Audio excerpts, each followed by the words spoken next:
raised, not all the issues. Thank you. Honorable member, that is not a fair comment.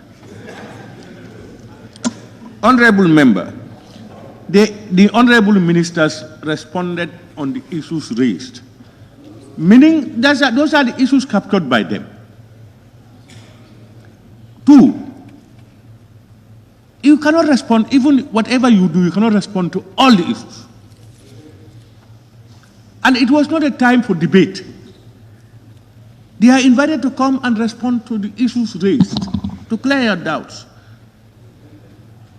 The honorable ministers are there for you. They are still there to clear as many doubts as possible, both within and outside the assembly. So, to the issues raised does not mean all the issues or half of the issues. It's to the issues raised. No, that, for me, I don't know. That becomes... Who raised? Do we need to debate this one? Yes, go ahead. Honorable Speaker, what the practice is, when the ministers responded to issues raised, if they missed an issue that is raised by you, you can always remind them. That's why the ministers themselves were saying, unless I miss somebody's question. So we can always remind them, but you were not tolerating that. So therefore, a lot of issues were left unresponded. That's what I'm trying to say. So in this case, we have to say some of the issues raised because of that practice, unless we change the practice. Say some of your issues. We cannot talk on behalf of everybody. A lot of issues. You can only talk on behalf of yourself. One. And two, as I said, it may be a practice. But the issue is not a debate forum. You are the people who were on the adjournment debate. The ministers were supposed to be here to capture your concerns and see how they can get them addressed.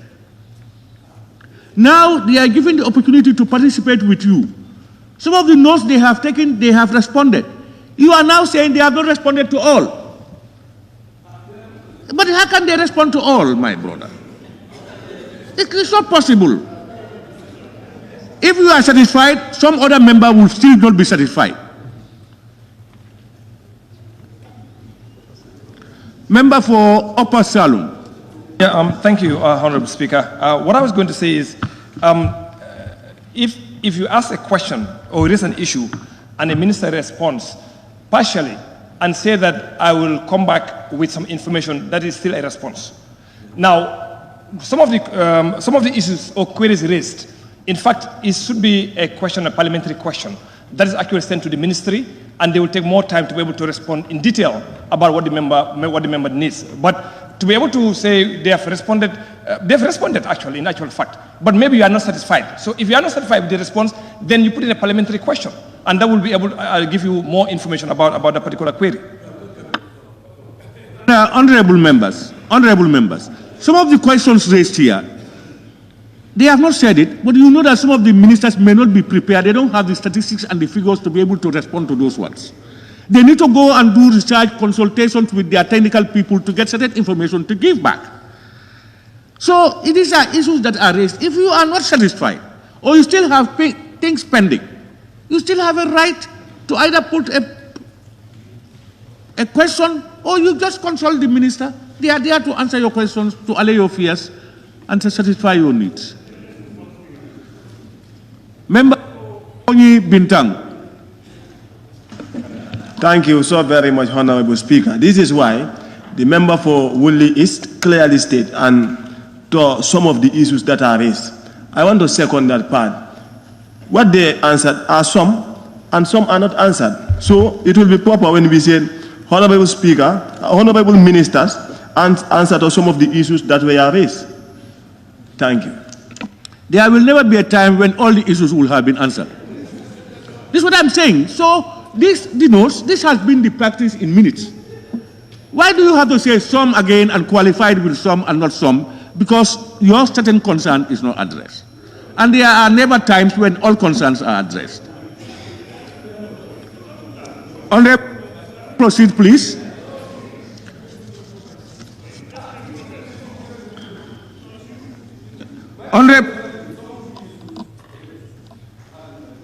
Honorable members, it has been moved and seconded that the record of votes and proceedings of the National Assembly sitting of Thursday, 29 September 2022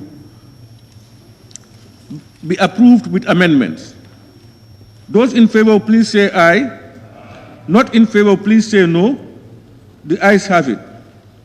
Clerk, can we move forward? Bill, the Gambia Public Procurement Bill 2022 by the Honorable Minister of Finance and Economic Affairs.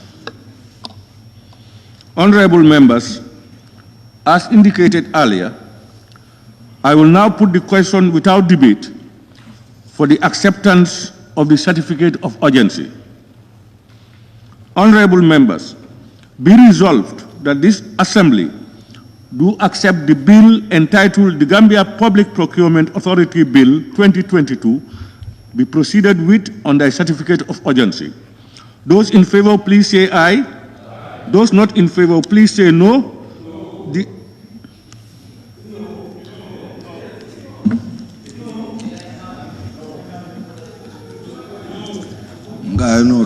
The ayes have it. No. No.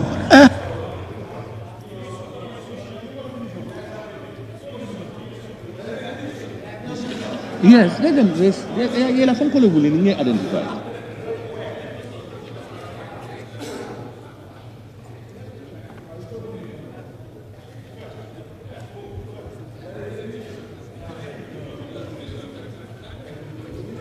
Honorable member for Bakau.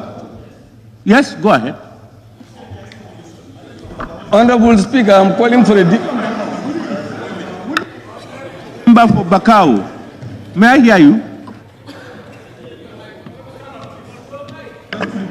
Let's put it to vote. Yes, that's what I'm saying. Let's put it to vote. There's a division. Oh no. Honorable Speaker. Member, you can take your seat. Yes, honorable member.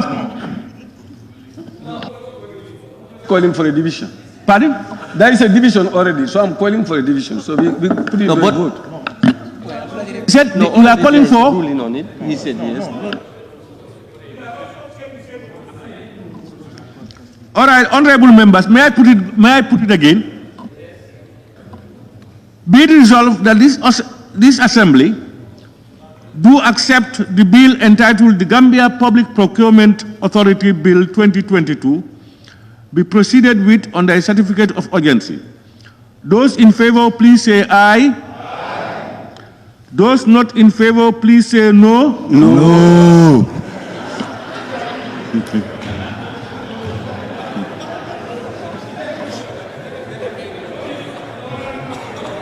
No. Honorable members,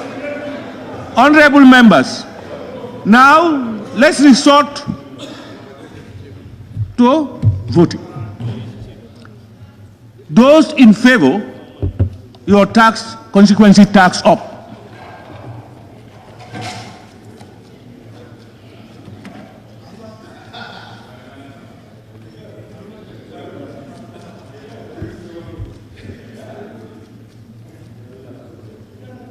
And look, hey, we also want the names. Yeah, tell your people to go and write. Honorable members, you raise your tax. We are not only counting the number of votes, we also want to know those who are voting yes or whatever on record.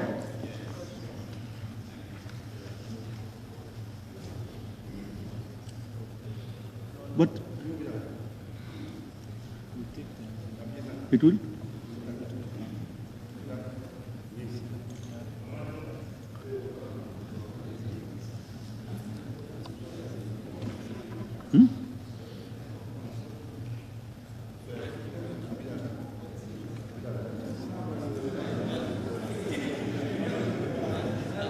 No, I think we can make a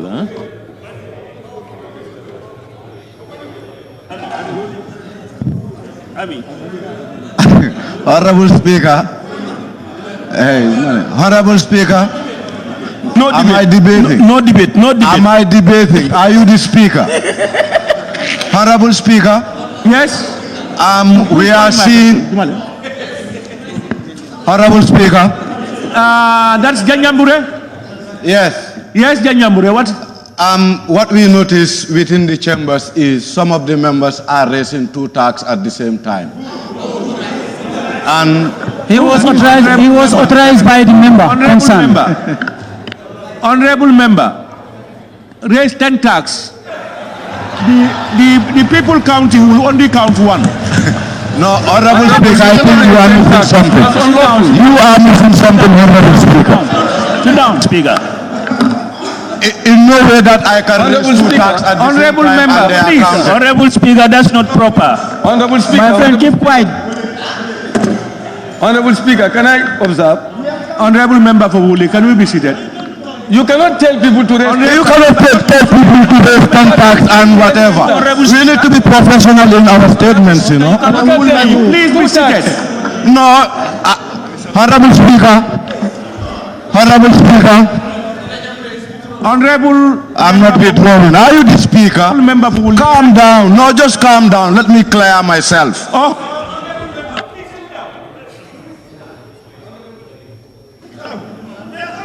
No, see... Can we hear you?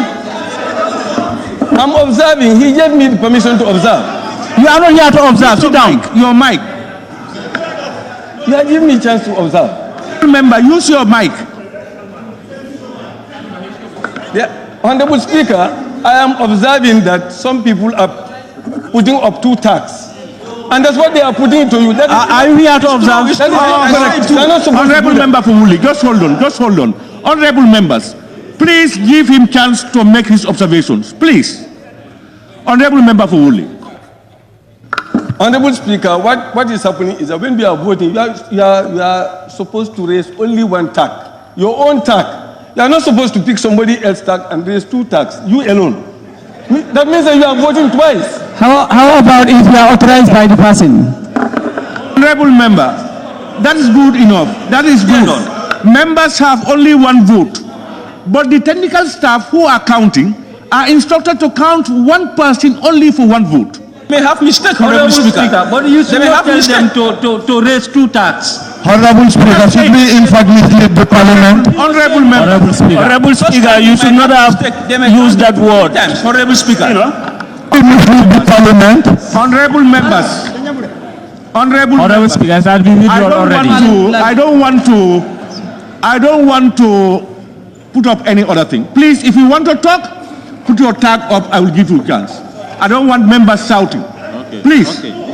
Two, as I said, members know very well that you have only one vote and you can only vote once. If a member decides to put up two, that's not expected of an honorable member. But where it happens, the technical staff will only count one. No member is counting. It's the assembly, it's the table office and the office of the clerk who are counting. Don't we trust them? So, Honorable, are you finished? For yes? Yes? Yes? Thank you very much, Honorable Speaker, for giving me the floor. You earlier stated that every member is entitled to a tag. Why is that a honorable member will raise two tags and you said he should raise 10? You should say that no, you should not do that. But you encourage it. Honorable member, I wish you were listening. You were probably dreaming. Yes, because I made it very clear that honorable members are not expected to put up more than one tag. If you do it, that's not honorable enough. I said that very clear. But I also said, put up 10, the clerk's office will only count one.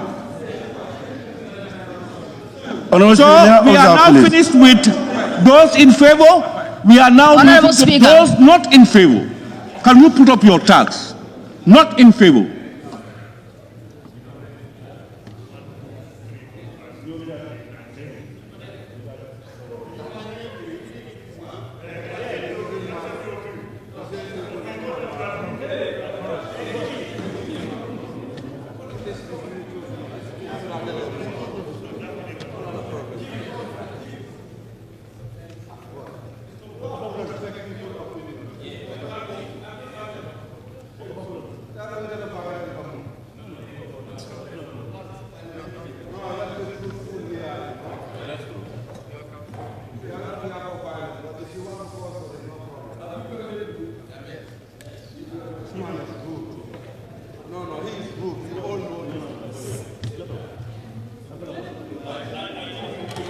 Honorable members, put up your tag.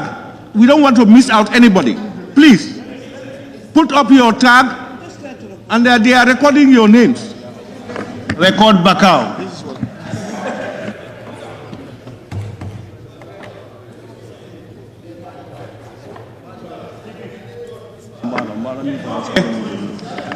Honorable members,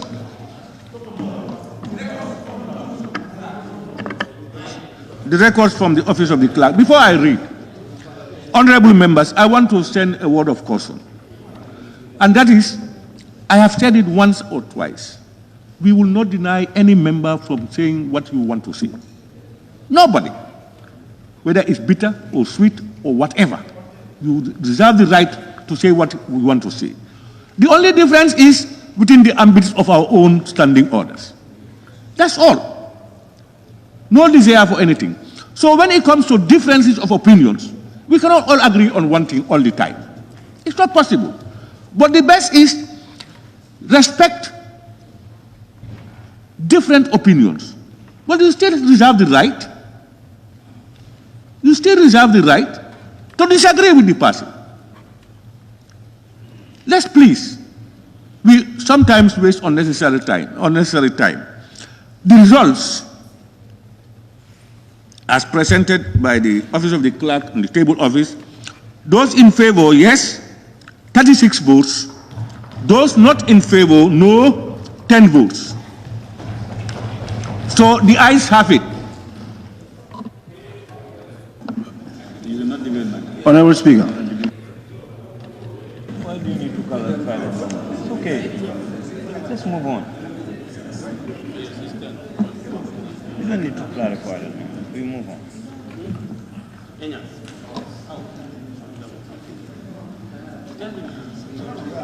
Honorable members, now Standing Order 77-3, which reads, a bill to which a certificate of urgency attaches may be proceeded with throughout all its stages, and assembly shall not be counted out or adjourned, except upon a motion made by the Vice President or a minister in charge of the bill, until such bill has been read the third time.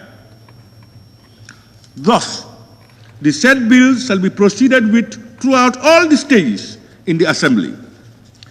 In other words, I am not in a position to accept any dilatory motion and or reference as dictated by Standing Order 77-3, that once a business is accepted under a certificate of urgency, it shall not be counted out or adjourned until the business is completed.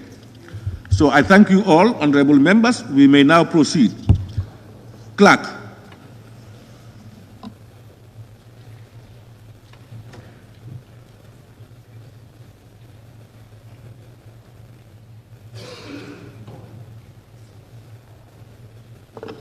The Gambia Public Procurement Bill 2022. Thank you. Honorable members, in accordance with Standing Order 65, the first reading of the Gambia Public Procurement Authority Bill 2022 is completed. Therefore, in accordance with Standing Orders 66 and 77, we will proceed to the second reading of the bill forthwith. Clerk, may we proceed? Second reading, the Gambia Public Procurement Bill 2022 by the Honorable Minister for Finance and Economic Affairs. Honorable members, pursuant to Standing Orders 67 and 77, I invite the Honorable Minister for Finance and Economic Affairs to move a motion for the second reading of the bill entitled the Gambia Public Procurement Bill 2022. Thereafter, it will be seconded and the Assembly will debate on the general merits and principles of the bill as per Standing Order 67-1. After the debate, honorable members, we will resolve into a committee of the whole Assembly to give detailed consideration to the bill. On that note, honorable members, I now invite the Honorable Minister for Finance and Economic Affairs to move the motion for the second reading. Honorable Minister.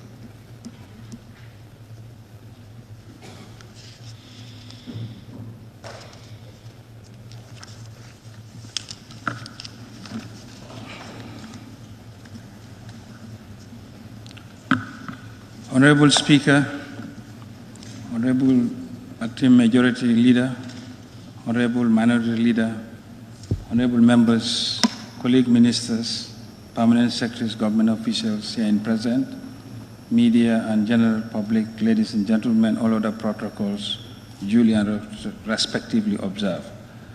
I move that the motion, Gambia Public Procurement Bill 2022, be laid before the August Assembly for deliberation.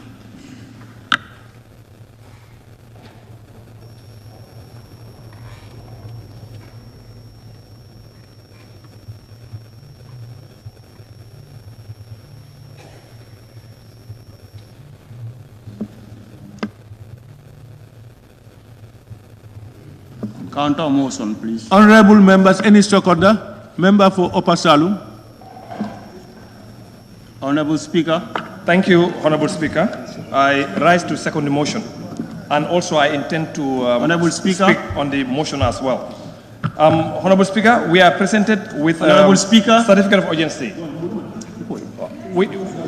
We are presented with a certificate of urgency by the President, and in accordance with Section 98, subsection 1 of the 1997 Constitution, and also in line with our own standing orders. Honorable Speaker. The certificate of urgency actually is in line with the laws of the land. Honorable Speaker. Honorable Speaker, counter motion.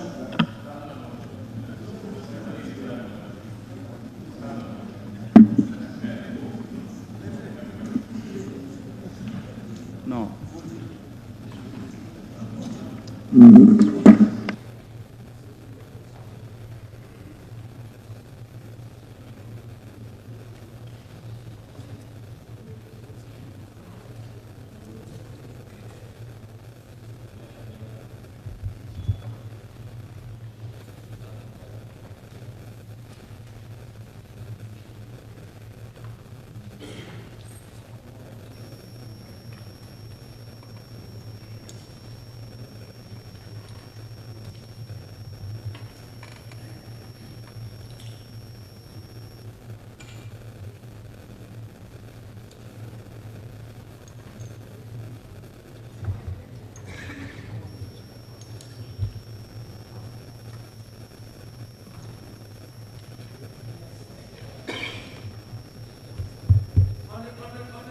Yes, you can continue, please. All right. Thank you very much, Honorable Speaker. I rise to second the motion, and I also intend to speak on the motion on the certificate of urgency for the GPPA Bill 2022. Honorable Speaker, before I do so, I would like to draw the attention of the Parliament and all the honorable members that the FPAC was in receipt of a bill that was Gambia Public Procurement Bill 2020. The first reading was done in November 2020. However, at the time also, FPAC was also dealing with various bills, like the pension bill, the anti-corruption bill, the supplementary appropriation, the National Health Insurance Bill, and the National Assembly Service Bill, to name few. And we did prioritize the bill, and then the GPPA bill of 2020 actually was put on the back burner. And as a result, FPAC was unable to present any report at the time. Now, if I stand here and then see that there is a certificate of urgency for 2020, I would really stand to support it, purely because if FPAC has done their work at the time of 2020 or 2021, we will not have been here today. So on behalf of my fellow members and on behalf of the previous legislator, I want to apologize for not being able to deliver on that was given to us at the time. And we'll continue from there. I accept. I accept. We accept. That's fine. We accept. And Honorable Speaker, and that's the reason why I stand here to support the certificate of urgency, because had we had done what we were supposed to do, then we were not going to be here today. Now, going into the bill itself, Honorable Speaker. Now, again, I know there are a lot of people talking about why the change in the bill, but the change is actually very minimal of what was given to us in 2020 and what we have today here. I think, if I remember, it's only about a few areas. One is about the emergency procurement, and this is also an area that the Parliament actually, FPAC in particular, recommended that to be added because of the experience we had with the procurement during the COVID. So that was a recommendation from FPAC, and also we did receive a recommendation from GPPA themselves, a write-up, also recommending for an emergency procurement to be added on this new bill. So that's one of the changes from the 2020 to 2022. And also, Honorable Speaker, it's also important to also note that the creation of the procurement directorate, that is procurement cadre, at the Ministry of Finance also was not in the 2020, but is actually present here. So those are the major differences. So in effect, what was given to FPAC and what is present today is almost like 95% the same. So the difference is really very minimal. Honorable Speaker, this bill, Honorable Speaker, I think is going to go a long way in changing the way procurement is actually done in this country. Simply because what we had at this point in time is we have a judge and a jury at the same time at the level of the authority. They are the one that will do the approval, and they are also the one that will also check for compliance. And that is really, you are becoming a judge and a jury. And separating them, Honorable Speaker, is going to ensure that we have a lot of the lapses that actually could be seen in it is actually corrected. Honorable Speaker, at this point, you know, we've been talking about fighting corruption in this country. But let's remember one thing. 60 to 70% of our expenditure as a government, minus the salaries we pay, is all procurement related. So essentially, if we are talking about corruption in this country, that's exactly where we need to look at.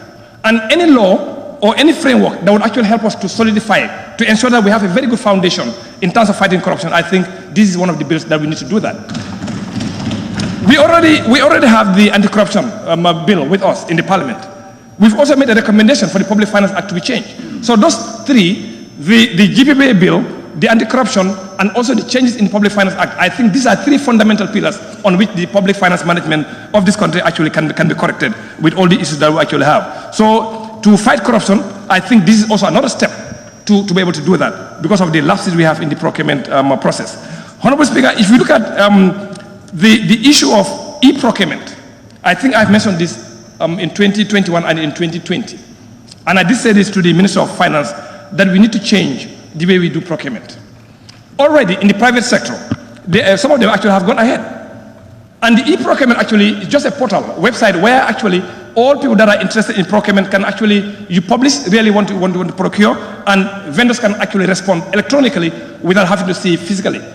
So what it does is anytime there is physical interaction between people, whether it's cash or non-cash, there is a potential for corruption. Anywhere. But so the moment you reduce human interaction, that actually is another layer of controlling corruption in this country. And already some companies in this country here, they have gone ahead and doing that. And we have seen and we have known some institutions where, as far as procurement is concerned, you don't even see them until the time of delivery. Meaning the request for proposals, you know, and the review, everything, submission, everything is done electronically. So the only time you get in touch or see the person is at the time of delivery or at the time of verification. That's the only time you see. Again, that actually helps a lot in the curbing corruption along along the line. Honorable Speaker, also there is one novel thing we have here, and that is on page 25. That is the procurement principle, and that's section 20 of the bill. That is the procurement principle. Honorable Speaker, if you look at the principle, really, I think there is something that's really excellent. Because it's actually telling you really, why are we doing this? What do we intend to achieve by doing this procurement? And again, the first one I see here is to maximize economy and efficiency in procurement to achieve value for money. And I think, Honorable Speaker, this principle is actually fundamental to ensure that we spend our money, we get the best value for the money that we spend. And also, Honorable Speaker, B is also saying to foster and promote competition by encouraging participation in procurement proceedings by economic operators regardless of nationality. Okay? And that, Honorable Speaker, leads me to another area in this new bill, which is really very good, that's section 33, that is called domestic preference. If you look at section 33, that is domestic preference, Honorable Speaker, and I will read. The procuring organization may grant a margin of preference for the benefit of tenders for goods, services, and works by domestic economic operators or any other preference authorized in the regulations or any other enactment, such as for marginalized groups, particularly the youth, women, and physically challenged. Honorable Speaker, this is really, I think, is another benefit of this procurement bill 2022. Honorable Speaker, we need to support our own. We need to support the marginalized groups. And especially the women and the youth of this nation. They are into business, and we have to do all what we can to ensure that we support them in procurement. You know, that's why when we see the restricted tendering in the bill, which is also good, which means if there's any opportunity where the ministry or any other procurement organization, you have the preference to do restricted tendering to ensure that we support the women, ensure that we support the youth or the people with disability. Let's do it.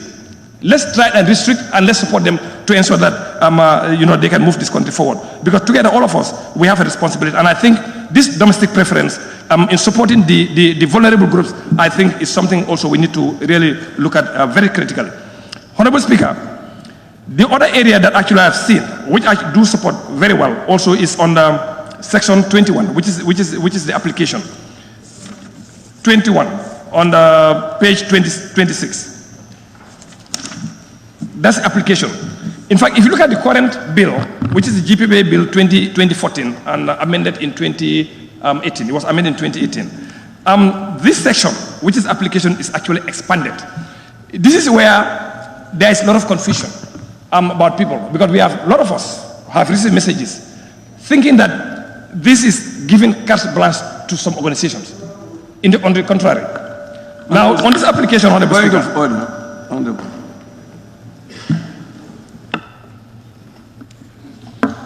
Honorable Member, is it Woolley? Woolley East? Honorable Speaker, my point of order is that we are dealing with the merits. Section authority. Can you quote the relevant provision? We are dealing with merits of the bill. Honorable Member. Not the substance of the bill. Honorable Member. Merits. So my honorable friend is going into... I don't want to disturb your time. Thank you very much, Honorable Member for Woolley. Yeah. You always address the speaker. You don't be talking with people. Honorable Member, can you continue, please? Thank you, Honorable Speaker. I think the member needs some medication or something. Anyway, Honorable Speaker, on this application we are talking about here, if you look at the current bill, it actually has been expanded. And this is also one of the advantages of this 2020 bill. Now, if you look at the, particularly on A, this act shall not apply to contracts of procurement the minister responsible for national defense determines is related to national defense or national security. This in itself does not give carte blanche to that particular ministry. We need to read in detail and understand. It is only items relating to national defense is referring to. So if they're going to do procurement in vehicles, procurement in stationery, furniture is going to go through the same rules and regulations will guide it. So I know some of us actually have received information about this particular one, but the essence is only matters of national security only. The procurement of furniture, I don't think is a matter of national security. The procurement of computers, the procurement of motor vehicles, etc. is not. So let's read it in detail to understand. And if you look at further, Honorable Speaker, we know our state-owned enterprises do suffer when they are part of, or when they want to respond to this. We know that. Because of the time it takes for them to be able to get clearance from GPPA. And let's be mindful of one thing. You know, the authority gives approval, but it's the same authority that will also come and then check for compliance. So in case there's any issue, who will be held responsible? So if a procurement organization actually goes to GPPA at this moment and seek clearance, and they give them clearance to perform certain procurement, and later down the line, the Auditor General or internal audit realizes that there was something, corrupt practice actually was discovered. Who should be held responsible? The authorizer should be held responsible. The procuring organ should be held responsible. And that's the reason why separating them is the best thing to do. Which means you have compliance, you train them, you certify them to ensure that they can handle procurement. And this is very important. So the notion that the GPPA work is being taken away from them to somebody else is not actually, is very inaccurate. The intent is for them to allow them to concentrate on their core competence, which is compliance aspect, to ensure that all procurement organizations actually have been well trained and they are certified to be able to carry procurement. But if you want to be a player and a referee, you will have a problem. If you want to be a player and the referee on the same field, you're going to have a problem because there will be foul play. So that's the reason why it's better for them to concentrate on the compliance and ensuring that all procurement agencies have the right caliber of people, have the capacity to be able to conduct. Besides, in the same bill, there is a contracts committee. What is their responsibility? Is to review procurement and actually approve. So once the contracts committee in any organization actually makes approval, why do you need to have another approval? So approval on top of another approval. For me, that actually that actually saves time. Meaning the longer it's going to take you make approval at your institution, then you go at that takes too long. Now the procurement organization will be held responsible for all procurement because they are the one that will do the procurement. The procurement committee is going to give approval. So anything that is wrong, they are held responsible, and that's the reason why they bring in the National Audit Office to be another layer to check. So we need to be really very, very clear in this thing. There is no work that has been taken away. It's just that they want to make them more efficient in their work to ensure that time we have time value for money. Here we are talking about efficiency, and if you are talking about efficiency, time factor becomes very important. And that's the reason why I think this decoupling actually is very important. And Honorable Speaker, I think we really need to go for it. Honorable Speaker, if you look on page 28, that is the conduct of officials. The conduct of procuring officials. This is very important. Now, I want to read particularly the last two. This is talking about the procurement organizations. Number 3, that's on page 29. Any infringement of the provisions of this act by procuring staff caused by misconduct or gross negligence shall be sanctioned by the procuring organization according to the relevant rules and regulations relating to the conduct and discipline of staff. The sanctions may include initiating civil and criminal proceedings for the recuperating damages caused by the staff where necessary. You see, this in itself is taking away that responsibility from GPPA because you are not approving. Because if you approve and anyone is found culpable, GPPA also will be found culpable at the same time because you approve. Honorable Speaker, the FPAC actually is in receipt of several correspondence from the Internal Audit Directorate where they stop procurements because the value for money was not achieved. And this procurement actually has gone past GPPA. But the internal audit stopped those and asked them to go back and renegotiate because the value for money was not there. Now, if you're going to give approval, then have you actually checked value for money then? And the report actually, I think I've shared it in the group. I think if you check, it's almost 32 million that was reported. That was last year. This year, they are yet to make any reports. So essentially, what I'm trying to say here is, let's try to separate the functions in terms of somebody approving, and so you are the approving authority, you are the checker. And it's not possible. Let's give this to somebody else. And also, I'm glad, Honorable Speaker, that we also have the Auditor General in place, where they can come and also an audit. And if you look at this section, let me see here. I think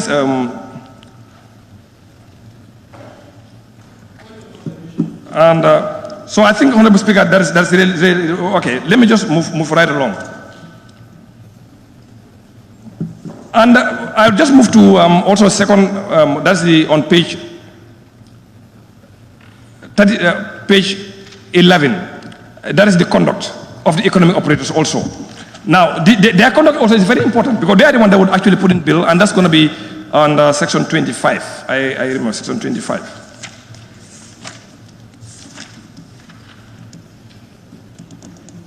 Yeah, that's on page 32. Their conduct actually is also new in this bill. If you look at the previous bill, it's almost silent. And they also have a responsibility in their responses with this. Now, if you look on the first one, it's actually saying economic operators in relation to the procuring organization are required to act in a professional, objective, and impartial manner in the mutual interest of the contracting parties. So they have also a responsibility. Not only the contracting agency, but also the operator, the respondent, the bidder has a responsibility also. And I think this is also excellent in terms of doing that.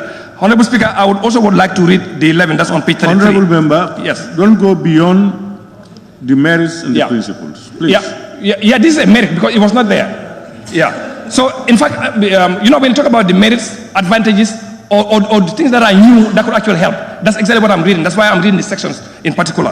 And, Honorable Speaker, in terms of accountability also, and to also minimize the issue of corruption, subsection 11 on page 33 is also very clear that all bidding documents and contracts for works, goods and services shall include a clause. This was not there before. In stipulating that bidders will be rejected or contracts terminated if it emerges that the award or execution of a contract has given rise to unusual commercial expense. I think this is also another way of trying to help minimize corruption. So the clause needs to be there, and if there's any way that a respondent actually has done that, then they have the right to terminate or to close. So this is one of the advantages of also this bill, Honorable Speaker. Honorable Speaker, I think that's my last intervention, and I want to thank you. The rest are suggestions, and I will wait until we get to the floor in terms of the composition of the boards, etc. So when we get to the floor, I'll be able to show more. Thank you very much. Thank you very much, Honorable Member for Opasalu. Honorable members, the motion has been moved and seconded. In accordance with Standing Order 67.1, I will now open the floor for debate on the general merits and principles of the bill. Any honorable member who may want to partake in the debate may now do so, beginning with Honorable Member for Jara Central.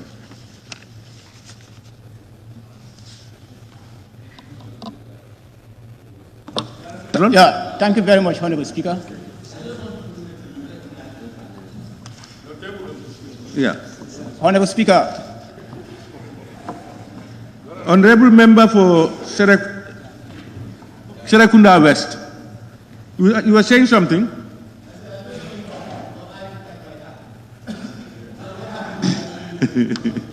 That's good enough.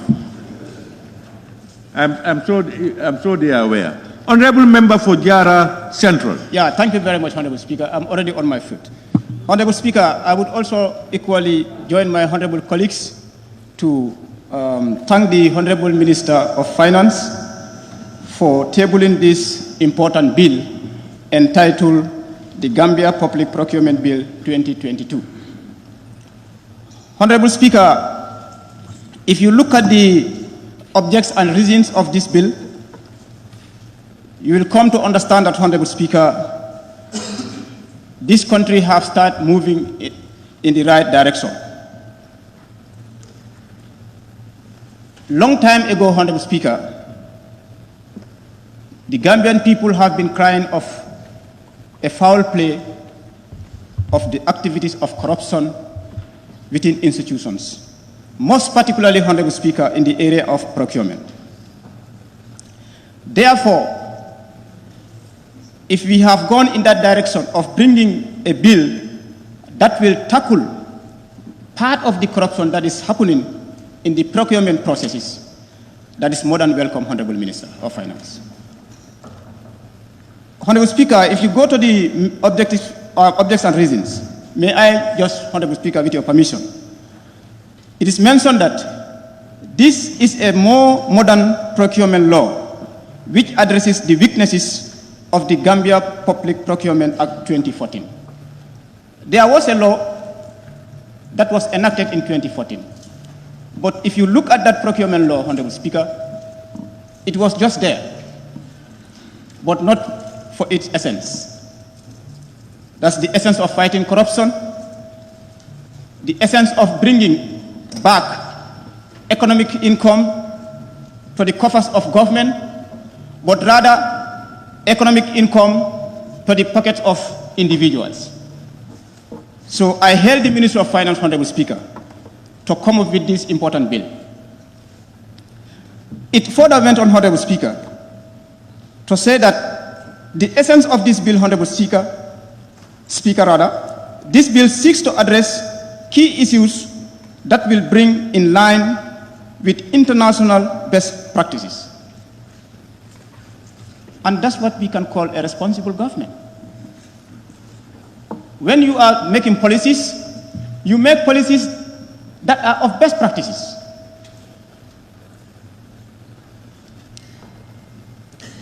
And it also controls This bill, after being enacted, Honorable Speaker, it will also control procurement directives. You sit in your office because you are a senior man in the cadre, just give directives, and then your work is done. Done in a manner that don't favor government policies or government interests. So this bill also comes to address that. There wouldn't be no more directives. If you are giving directives, make sure they are going to be directives that are going to yield dividends for our motherland, the Gambia. Honorable Speaker, to go further on the merits and objects, this bill also talks about the emergency procurement, which has never been there before in the old Act of 2014. There was no emergency procurement. We can see it during the COVID-19. There was need for the Ministry of Health to do procurement because it was of emergency. But the Ministry of Health wasn't able to do that. So therefore, with the enactment of this bill, Honorable Speaker, that would be the things of the past. As just the Honorable Member for Upper Salem have mentioned, the most fascinating thing about this bill, Honorable Speaker, there is a clause that deals with e-procurement. The e-procurement clause in this bill will definitely reduce the person-to-person contact during the process of procurement. Honorable Speaker, there is also value for money. Passing this bill means we are giving ourselves access to value for money. Therefore, Honorable Speaker, I wouldn't do justice to this humble August Assembly and to the people of the Gambia if I don't support the passing of this bill. With all the merits that I have just mentioned, this bill is able to have all those merits. Therefore, the only thing I have to do, Honorable Speaker, is to give blessings to this bill. It also fights corruption, Honorable Speaker. There is a clause in this bill that talks about corruption. We all know that there is a bill on anti-corruption bill, on anti-corruption laws, of course. We have the bill. Last year, in the last parliament, it was tabled, and it have gone, the first stage it was done, so we have gone up to the second stage. Then the parliament could not finish it. Then there was elections for a new election, for a new legislature, which is the 6th legislature. So this is why it could not be completed. But I'm also urging the Honorable Minister for Justice to bring this bill into effect so that he can bring it back to us and we do the next stages of the bill, like what the Honorable Minister of Finance have done today. Yes, I'm urging the Honorable Minister of Justice also to bring the anti-corruption bill. Because if you look at that bill and this bill, they more or less talk together. Because this bill is talking about corruption. And that bill also is more of, all of it is about corruption. So therefore, Honorable Minister of Justice, I'm calling on you to please hasten in bringing back that bill that every Gambian is talking about. A bill that, of course, even all the parliamentarians here are talking about that bill. So even whereas it cannot come under urgency, but we need that bill in the parliament so that we can pass it. Honorable Speaker, the coupling of the oversight role and the approving role of the GPPA was also to fight corruption. This new bill is tackling that. So really, Honorable Speaker, this bill is a good bill. Thank you very much, Honorable Speaker. I beg to move. Thank you very much, Honorable Member for Jara Central. I now call on the Honorable Member for Nyanija. Thank you very much, Honorable Speaker, for giving me the floor. And then equally thank the Honorable Minister and whosoever is behind this for coming up with this bill under a certificate of urgency. It's one thing to bring a bill before the National Assembly to pass this through the normal stages, but also bringing it under a certificate of urgency means something else. But before going further, I just want to emphasize the fact why the certificate of urgency, which is very important, and that's the reason why we are sort of divided here. Honorable Speaker, we have been briefed and we have been told that this bill is very, very important. And then we all know, if you were following the proceedings in the during the fifth legislature, or you are a member of the fifth legislature, you will know that this bill was being tabled here, debated, and referred to Finance and Public Accounts Committee. So it's coming back here under a certificate of urgency because the other process was stalled. We know that the fifth legislature term expired in April, and now we are in the sixth legislature.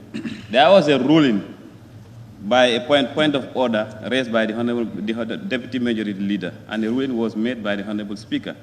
So if the executive choose to bring up the bill in this manner, definitely we should thank them. I think there is no member who should stand here and say, I'm questioning the urgency, because I can't remember the last adjournment debate and the debate on the SONA. Almost every honorable member who stand here will talk about corruption, corruption, corruption. And we all know the bulk, the capital expenditure, almost 60 to 70% of capital expenditure after salaries, all goes to public procurement. So if we are definitely serious, and then we are concerned about these issues that we are raising here, this is a bill which you know that will not even have too much debate here. We'll just pass it and then just make certain ratification, make it perfect, and adjust things where they are loose, and we move on. Honorable Speaker, moving forward by looking at the objects and reasons, as the Honorable Member for Upper Salom, likewise the Honorable Member for Jara Central raised, it's self-explanatory. The objects and reasons are very, very clear. Looking at each paragraph as highlighted by the Honorable Minister, thereby addressing the weakness of the 2014 GPP Act, providing the avenue for e-procurement, and then also putting the local councils in the centralized system of procurement, and so on and so forth. So, honorable members, I beg on you, and then I beg on your indulgence to please read through the objects and reasons, then you will understand, because it is self-explanatory, and there is no controversy in this. I agree there are some gaps here and there within the bill, but we have the opportunity at the committee stage to make any changes that we want to make. This is our bill as far as it is before us. Let us not see it as it's the executive bill or whatever. They brought it here, but now it is our document.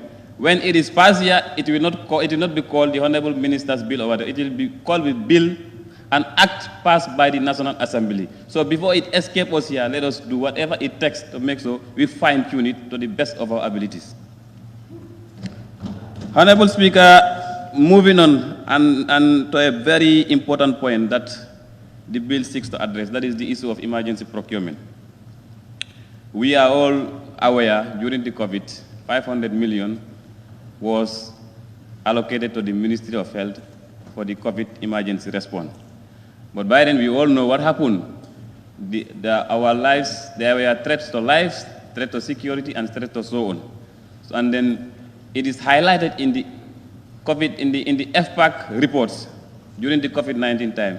We've all seen that some of the issues that they have raised there. So those are issues of concern that should concern every honorable member.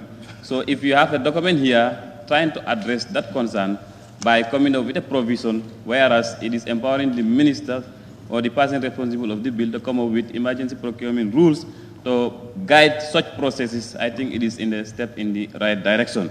Because we all know we are always experiencing problems here and there, national disasters, epidemic disease trends are changing day in, day out. So we should expect more of that, and then we should expect more of emergencies of that magnitude, of that nature. So having this in place, I think it is something that we should all applaud.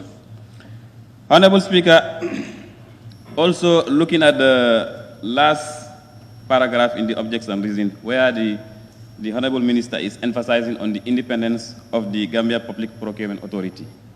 This is a very, very important body that should be independent and it should be autonomous. Like the Honorable Member of Upper Salem said, we all know what is happening presently in some of our procurement issues. If in the National Assembly we are a victim, we have to speak the truth and we have to say the facts.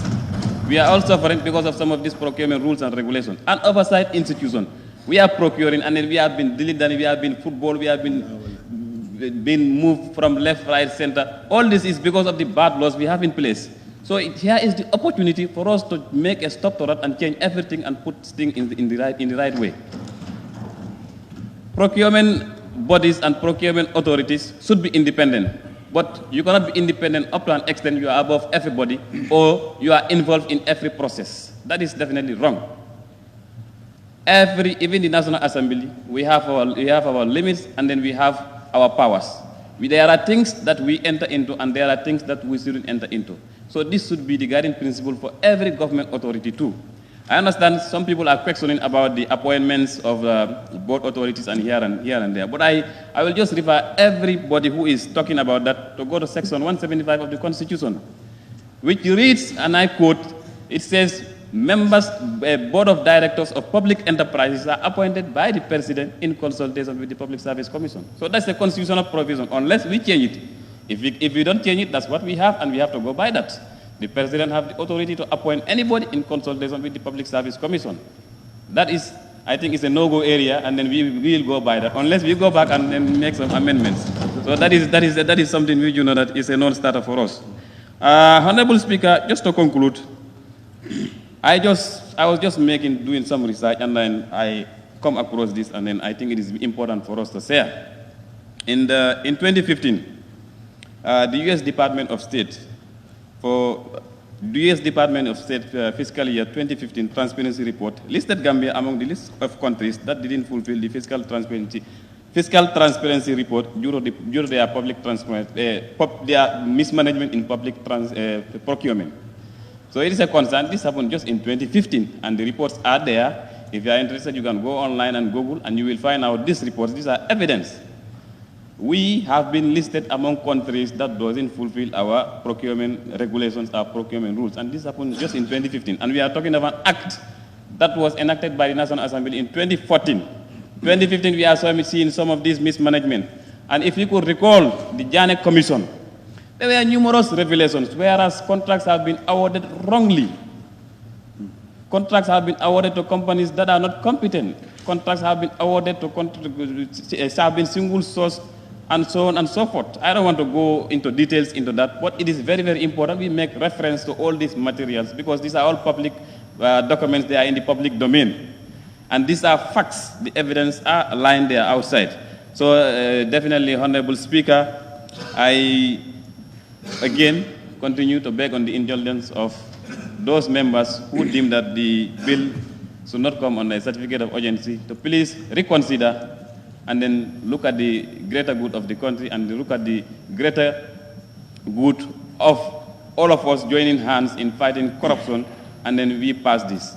I know and I understand we are just from an ordinary session, but government businesses and government issues are not dictated by one single ministry or department agency. Things vary, things comes, and then we are not working in an isolation. We are part of the global world, and then we have partners like the IMF, the World Bank, and so on. So, and these are bodies that we work in, day out, and we have treaties and agreements with these people. So sometimes we have to listen to them. Sometimes we have to go by some of the treaties or international agreements that we have with them, and then we make sure that we domesticate everything accordingly. And this is a document that is definitely seriously addressing the reform agenda that we are all calling for. So I, again, beg on your indulgence to consider this, and we move on. Thank you very much, Honorable Speaker, for giving me the opportunity. Thank you very much, Honorable Member for Nyanija. I now call upon the Honorable Member for Nyamina West. Nyamina West. Thank you very much, Speaker. I want to join my colleagues on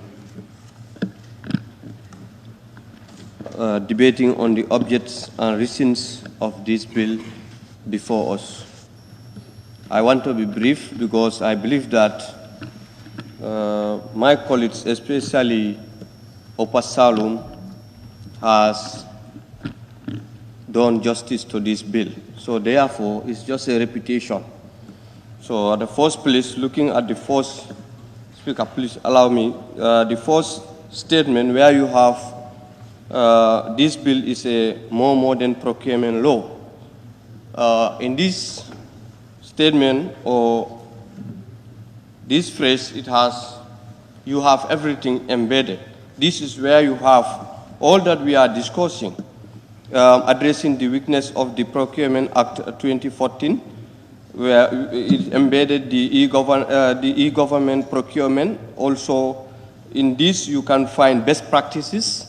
In this, now you have catered for the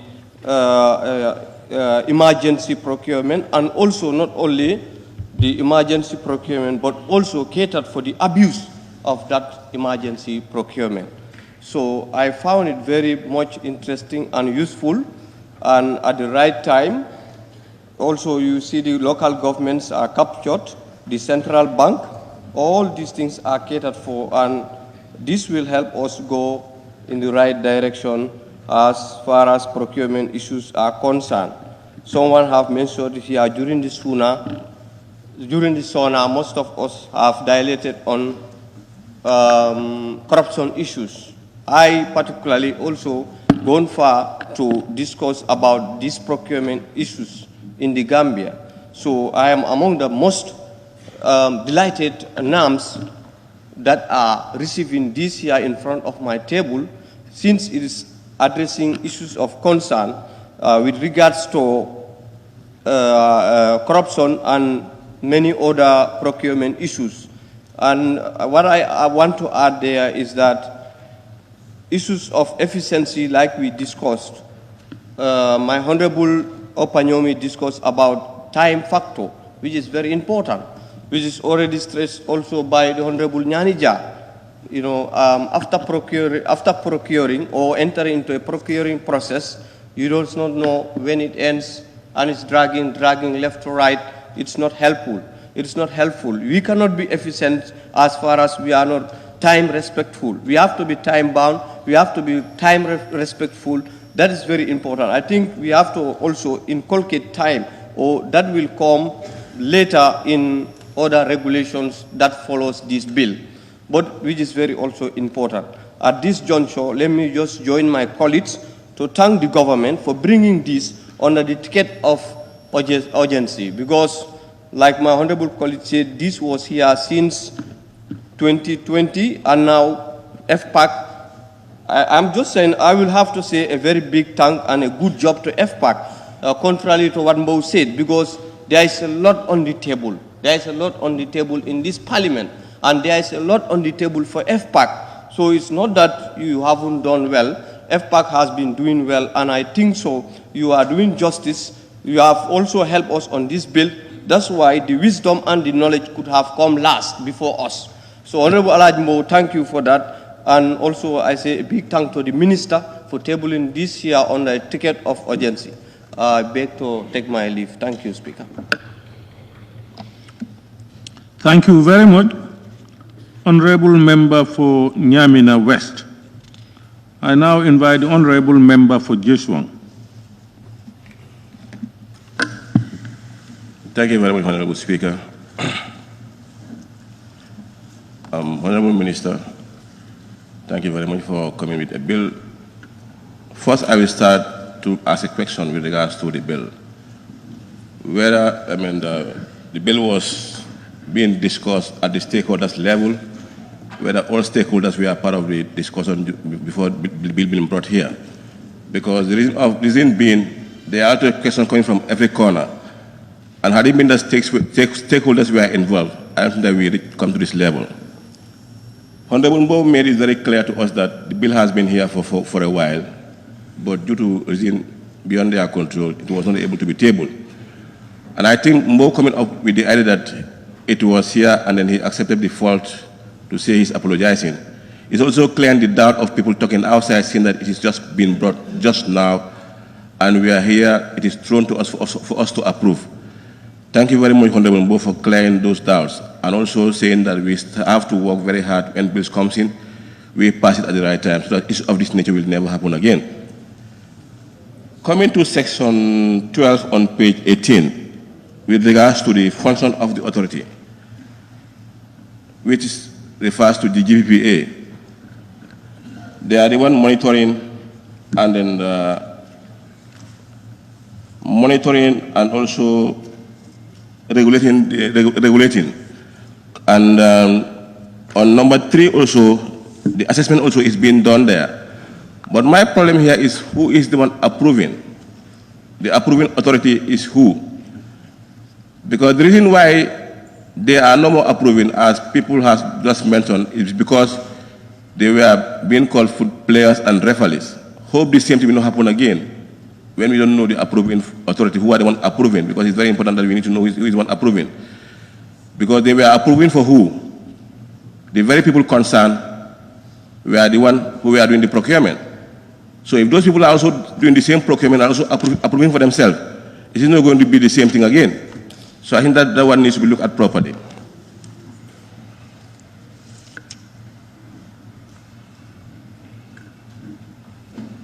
Coming to the same section on the number 2 and also page 56 on section 40, G, is about monitoring.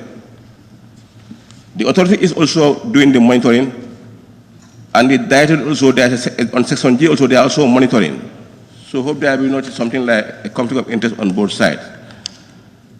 That needs to be looked at properly, because this about procurement, I mean, talking about corruption. Everybody talks about corruption, but corruption doesn't only stop at only talking or passing bills. We have a role to play in corruption. Even if this bill is being passed to control, after being passed and approved by the August body today, hope it will not only stop there without action being taken. If action are not being taken, it is meaningless. As some of my other colleagues have alluded that almost 70% of this country is based on procurement. Those are the laws that need to be looked at properly. So the stakeholders involved, being part of this bill, Honorable Speaker, I think they need to be looked at properly, and those to be employed need to be well-trained personnel who will be handling this procurement issue. Yes, the e-procurement issue is very important and is very good, but at the end of the day, it is going to happen the way you want it. There was a major tender board before, and it was being accused of corruption. That's why it's no more there. And there also a director also that's going to be set up under the Ministry of Finance. Hope it's not going to be the same again. So I think it's very important for these things to be looked at properly, so that we can all be in it together. Because when it comes to procurement, it affects everyone, being the one outside. And going to section 50, with regards to engineering, procurement, and construction, I think that one needs to be looked at also properly, because on section 1, subsection 1, this is not only a procurement method, but the nature of a contract under which the contractor takes the full responsibility of design and build. This is about you design, you build, and possibly you price.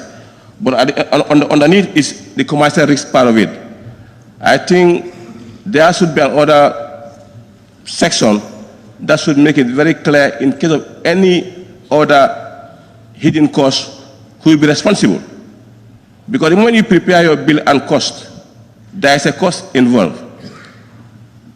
The guy does the design, he does the pricing, and he quantifies. Whether he under measure or things were over measured, who is there to check? I think there must be a clause that will indicate who is there to control and how will that person be controlled. reference to the issue in Banjul here, the Banjul project. It was just something of this nature, and it is still under review. I think it's very important for that clause to be added there so that we can avoid issues of that nature to happen again. Yes, the bill is around. Many are giving its blessing for it, and that's why we are all here. We want to give our blessing on it, but let's try to be there at the right time and do what is right. The GPA was there. It's like most of their responsibilities are taken away from them. So the one doing the approving one, and the one also trying to assess, must be very firm and very honest to Gambians. And if possible, Honorable Speaker, I want, if after this, let there be a stakeholder meeting where they also will be briefed on the issue, and during the regulatory part of it, when we are preparing the regulatory aspect of it, I think it's important for it to come to the Assembly so that we see whether what we have approved, most of it is in line with the regulatory law of it. Thank you.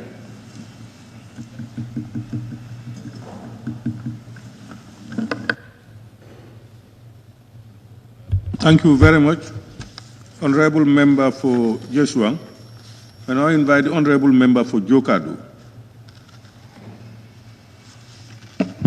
Thank you very much, Honorable Speaker, for giving me the floor. Let me first of all welcome the Honorable Minister for Finance for tabling this very important bill before us today. Honorable Speaker, we are part of the world. And as the world is moving, we should not sit back. We also need to move with the world. What I mean is international best practices need to be followed by every individual country in this world. We know that procurement was here for so long.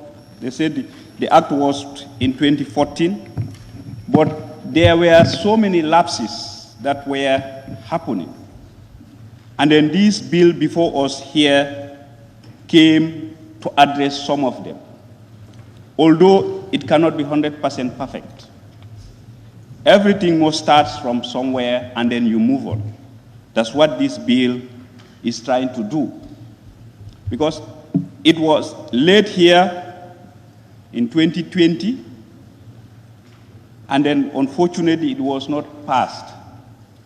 It is now brought back to the Parliament, and we have seen that there are new elements that are added within this time. So that is a clear manifestation that we are going to approve it, but in the long run, there will be so many things that will also emerge where we'll need to adjust. But that does not mean that we should not pass it. We have to pass it because it's a bill that is a step in the right direction. We talked about emergencies. This bill seeks to address that. Emergencies are things that are foreseen, unforeseen, that may occur overnight. You will never know when they occur. So if we have a bill that is really going to look into that aspect, I think it's a welcome move. Honorable Speaker, the bill is also talking about e-procurement, which is very important. We'll all know that interaction from human to human is sometimes very negative. That's the time where so many things can occur. But if at all we can have this in place, whereby people will be going through the process through the internet, online, I think it's very important. Whereby all these things is going to tackle the corruption issues that are really hampering this country. To be frank, definitely Gambia is a very small country. And then we have gained independence more than 50 years ago. But still now, people are crying. Why? Because they're saying things are not moving. And then we are the people who should move the things. So coming up with good laws that will guide us and help us to be able to move this country forward, I think is a step in the right direction. I really applaud the minister for bringing this back to the parliament. So I'm urging my honorable colleagues, let us not definitely waste time in passing this bill. We are coming to the committee of the whole house, where we'll be raising issues. Anything that you feel that should be added, we can do so. Things that we know, we think that also should be deleted, we can do so. There is nothing that can stop us from that. When we come to the committee of the whole house, we are at the leverage to sanitize this very important document so that it can become fit for purpose. So on that note, Honorable Speaker, I will not waste the time of the Assembly. I will reserve myself until we come to the committee of the whole House. Thank you so much, Honorable Speaker.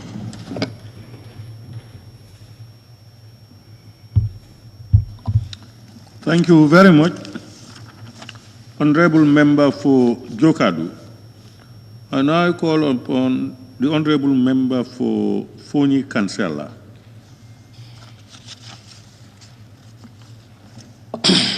Thank you very much, Honorable Speaker. I thank the presence of the Minister of Finance. It's indeed a great thing. I believe it is the onus is on us as honorable members to carefully look into the bill in presence of us.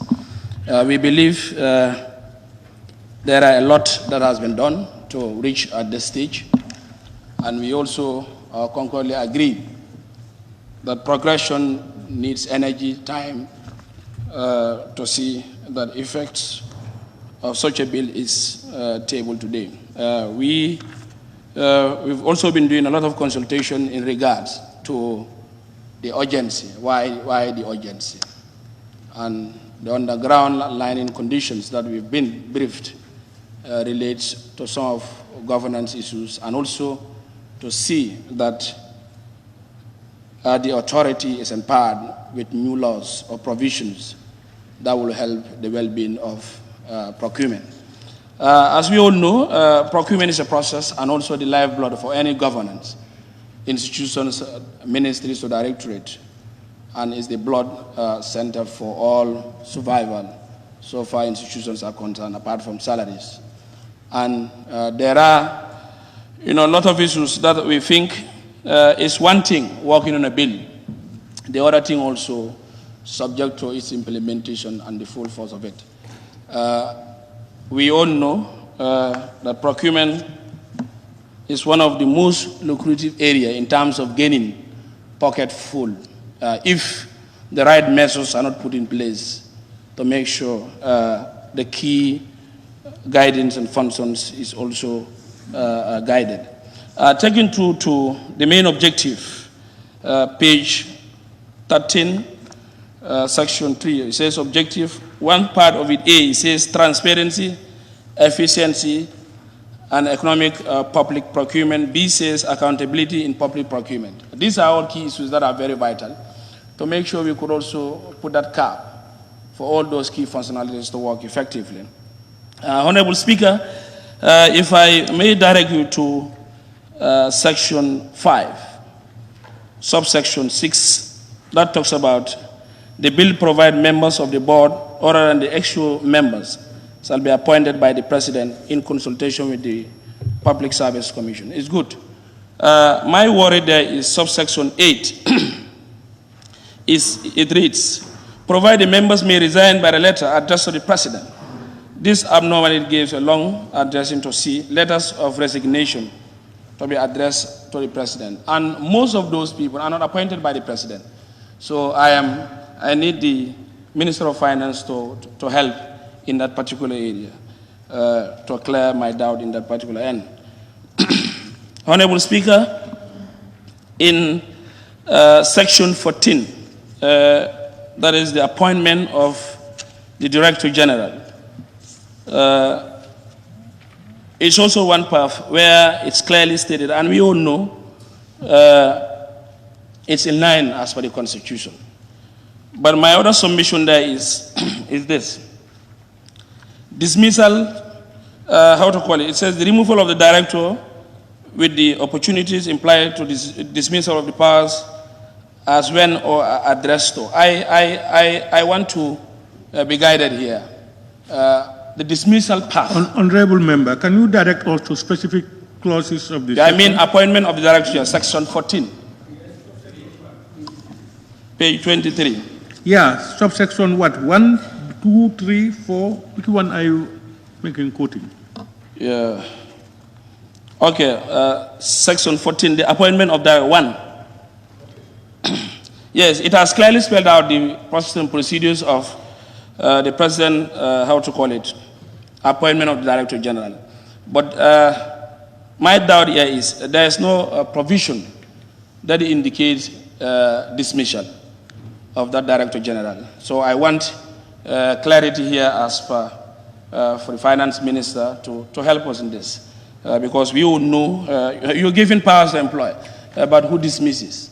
And what, or whether it could come anytime and you do your own dismissal as you oath to. We want it to be very clear here in some of this. And the other part also, there is no provision within that particular range, section 14, talking about the academic qualification of the Director General. It is. Can we hear the point of order, Honorable Member for Woolly East? Thank you, Honorable Speaker. Honorable Speaker, clause 66(1)(a). That's the second reading. That's what we are doing. A general debate on the bill with an opportunity for members to vote on the general principles. So we are just dealing with principles in this debate. We are not dealing with the detail of the bill. So when you go on to sections and then start asking questions on that section and expressing opinions on that section, you are not dealing with principles. Thank you. Honorable Member, you are right. Thank you. Noted. For Fonyi Kansala, take note. Noted. Thank you very much. Honorable Speaker, these are some of my, checks and balances that I've did through the bill itself, and also regarding the subsection section 12 of it, then subsection 7.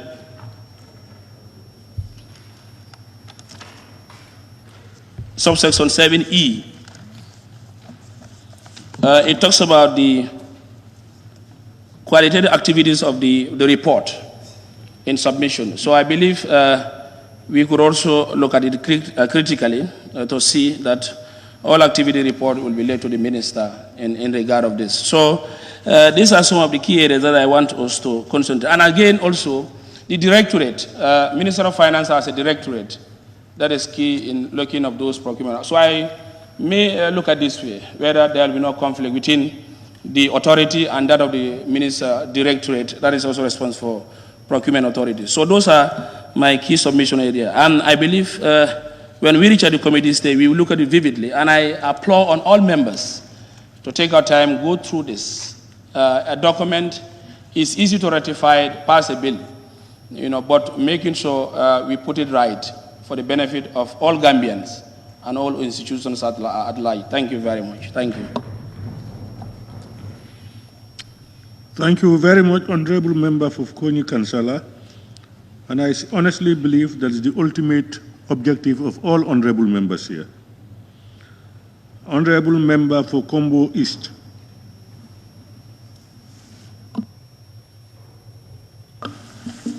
Thank you very much, Honorable Speaker, for giving me the floor. I should thank the Minister of Finance and Economic Affairs for coming up with this bill under urgency.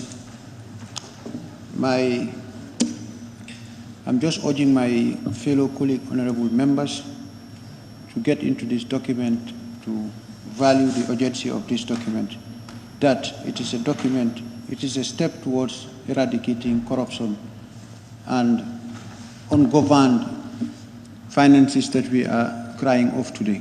But I hope also we'll get other bills on the urgency very soon from the Ministry of Justice. There's the anti-corruption bill and other bills. I hope this one is a step in the right direction. It's only when we get down to the committee stages we can get into them. There are points that we need to work on. I thank the House. I thank you very much. Thank you.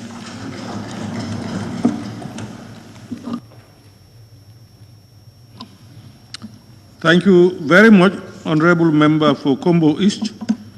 I now invite the Honorable Member for Banjul Central.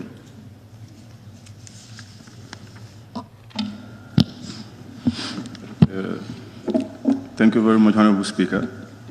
I will just reserve my statements because I was really in to speak with regards to the specifics of it. And I think it's been made known to us that we are only to talk on the principles of this document. So I'll just reserve my statement, but just to say that we are all in support of this document. And my worry was pertaining to the urgency of it, but Honorable Mbow was part of the FPAC, and he made it very clear that due to some constraints within the committee, they couldn't bring it in time. So we really applaud the executive for bringing this as an urgency. That was the only reason why I voted in support of the urgency. So for the meantime, I will just rest my case and will say that this is really a progressive bill, and that it's a bill that really, I think, a majority of the House really will approve. But also, like I always say, there is no positive document. We really need to look deep into it, look at the specifics, hopefully bring in provisions that we think that will enhance its efficiency towards the betterment of the country. So I rest my case. Thank you.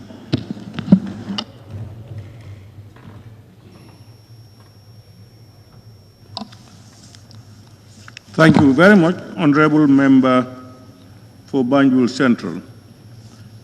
Honorable members, the second reading debate is about the merits and principles of the bill, not the entire details of it, which will be followed when we have the Committee of the Whole House. The Honorable Member for Lower Salum. Thank you, Honorable Speaker. Thank you, Honorable Minister, for bringing this. May I register myself 100% or 1 billion% supporting in this document? Yes. Thank you, Honorable Ministers. Thank you, Honorable Members, who also voted for the certificate of urgency. Thank you, Honorable Members also who voted for no. This is a democracy whereby we all bound to make our own opinions, whether it's right or wrong. But this is what we saw, a correct democracy. Thank you, Honorable Minister, for being my friend today. Also, I must thank genuine Gambians, too, who are in the favor of this bill. More especially the President of the Republic of the Gambia. I am began to see the President is listening to this Parliament, because if you check the period, the sooner and where this bill was laid, people were emphasizing corruptions. The word of emergency, I will also quote the Honorable Member for Badibu Central.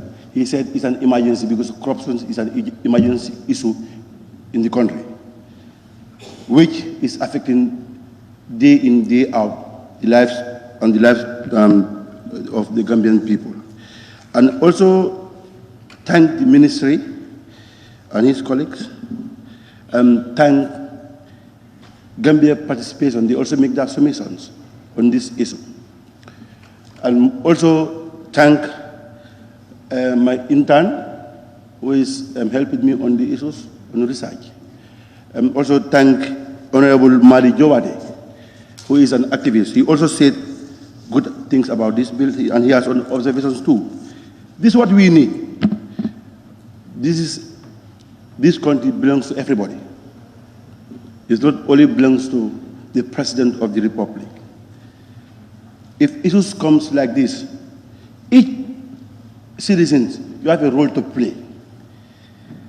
We all speaking on this issue of corruption, especially me.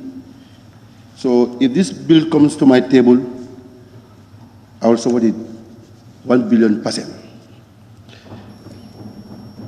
Honorable Speaker, the objects and the reasons that we are going to talk about, only one thing that I make research with my intern and other people is the e-government procurement.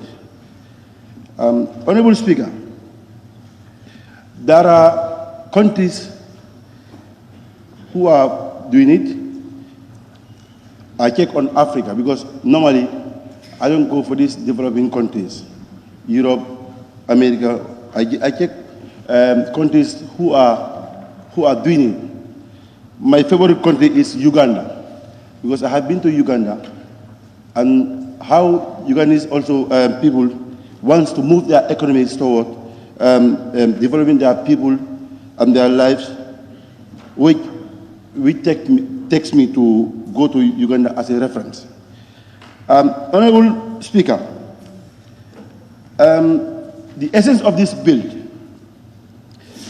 is to enhance transparency, accountability in procurement process and transparency. We are all saying it. Honorable Speaker, we all sing this thing, which the ministers we are listening to us. The day that we are singing, and the minister wasn't here, but the technocrats were here. And I know he was just saying that, allow me, I know what to do. He brought this bill. Honorable Speaker, we have to progress. We said 60% of our income goes to procurement. Now, there is a document that will breach. It cannot eradicate corruption all along, no, but it minimizes corruption. And also, there is a bill also pending, that's anti-corruption bill. They are intermarried. It's husband and wife, this bill. That's the Gambia Procurement Bill. Honorable Speaker, the most country that I make a research, especially Uganda, when they implement this e-procurement in their government system, it saves billions of dollars in their government coffers. And you know what even makes me to go for this bill, to support it? It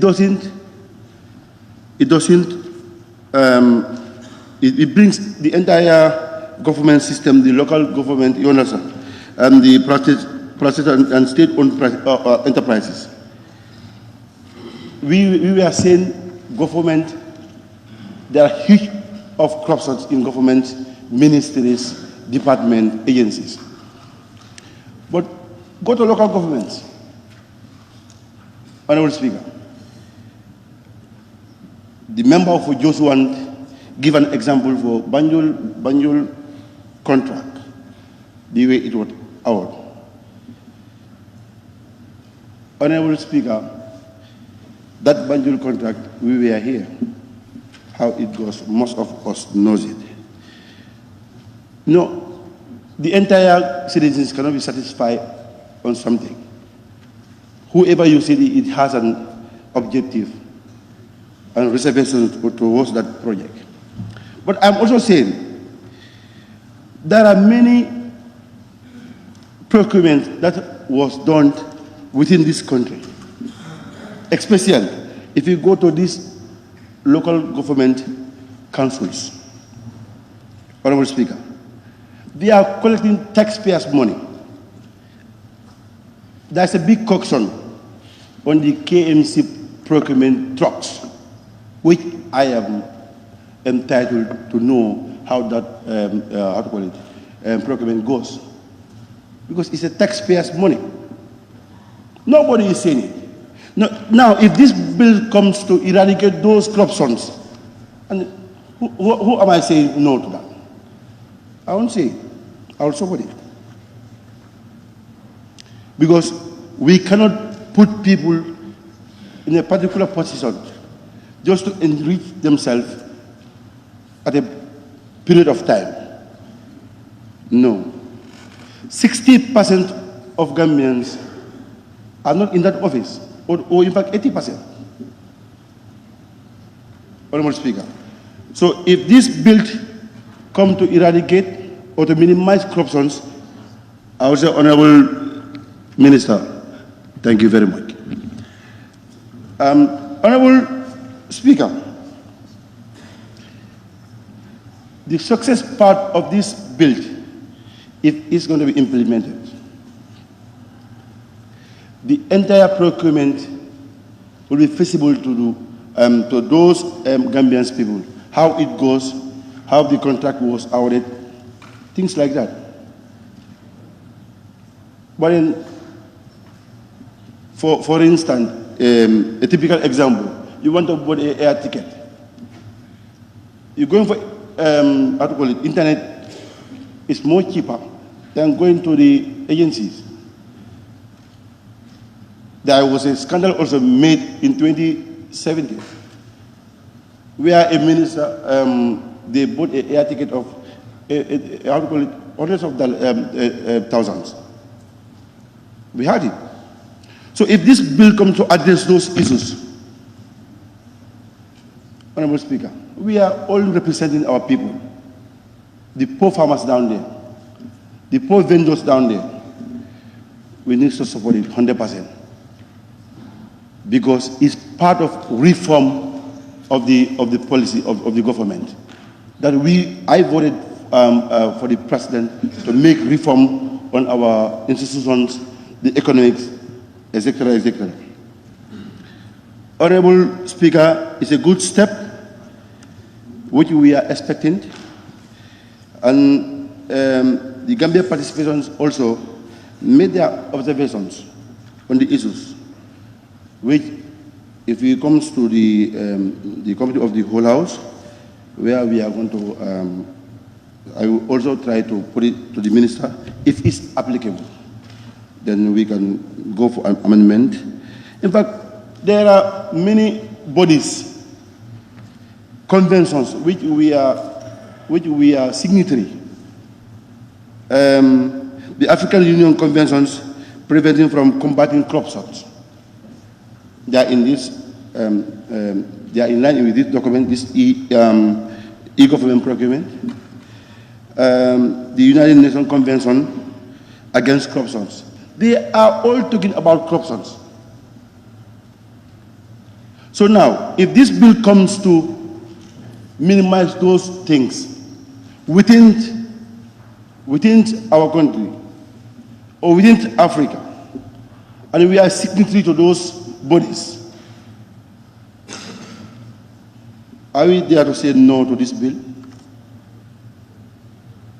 If this unfortunate to happen pass to this parliament, the entire government people should come and protest to this assembly.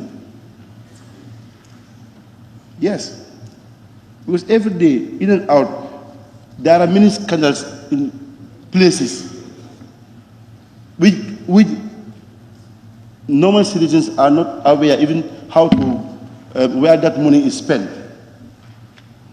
So if the minister comes with this important document, we have to say yes to Honorable Minister for Finance and his colleague.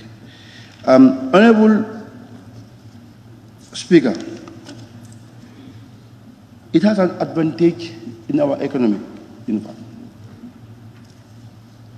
Honorable Speaker,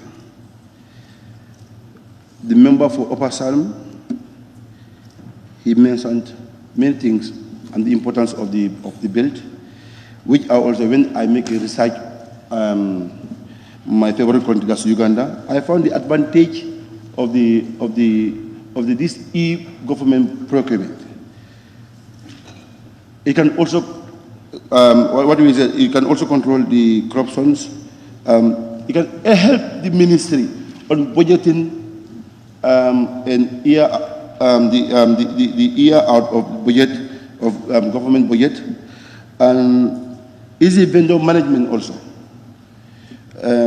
It can also reduce route management system within the country, and it saves money, value for money. So, Honorable Speaker, overall, I'm here to support the document. But then I have a question to ask the minister. This bill, I know it's going to be passed. Yes, because the entire government people are waiting for us to see that this document passed. If this e-government procurement bill now is into force, we are very good on writing policies, but the implementations of the policies is always a problem. I'll just give an example. During the COVID, we made a series of regulations here. But it just takes 1 month. Now, we have passed many bills here. Now comes to force as an act. Most of these documents, they are not enforced by the stakeholders. Hope this bill, if it is passed also, it's not going to be like that. You need to enforce the bill to see that, to make impact on the lives of the Gambian people. We cannot only make documents, good policies.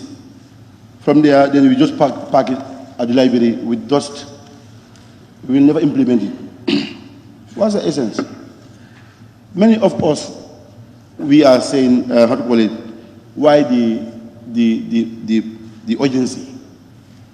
If we knew that the urgency doesn't favor you, sit at home. Because if you register here, you'll be paid. You'll be paid. And this document is there to protect the properties of the Gambian people. And it's an emergency issue.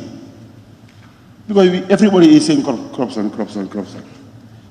Now it comes to the parliament, still now, you are emphasizing why it's emergency.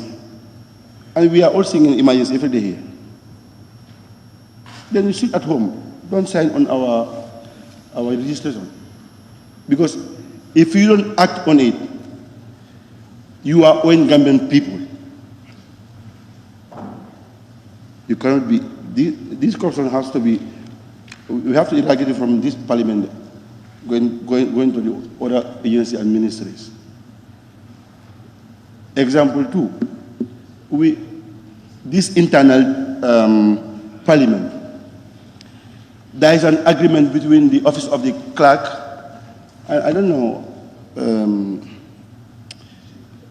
where we are to buy our vehicle in fact. Safe out. Still now, nobody can furnish, and every month they are deducting my salary. How this procurement goes, I don't know it. And I'm paying money. Honorable Speaker. Every month they are deducting me on my salary. How the contract goes, I don't know. Honorable members, merits and principles of the bill. Yes, Honorable, when you have certain concerns, when we come to the committee of the whole house, you can deal with them. Please. Honorable Speaker, it's an example. I have to take example from me going to other ministries and departments. Because already... Honorable member, merits and principles of the bill. Please. Honorable Speaker, in the bill, there is a portion where it captures this corruption issue, Honorable Speaker. And again, when I stood to take my stake on the issue, I have to go both sides to be justice to government people. I said, I am deteriorated on my salary. I don't know how this contract was made. Nobody furnished me how the contract was made. Who won the contract? I don't know it. Remember, that's not what we are dealing with now. Please. Yeah, because... Please, go ahead and avoid that, please. Honorable Speaker, then the purpose will be defeated. It will be defeated. Because we have to go according to our own laws. Several times members have raised to the point of order to remind us that the purpose is on this. Why don't we limit ourselves to that? The other things you want to talk about, there will be a time you have that opportunity. You deal with it. Honorable Speaker, the application of the IT system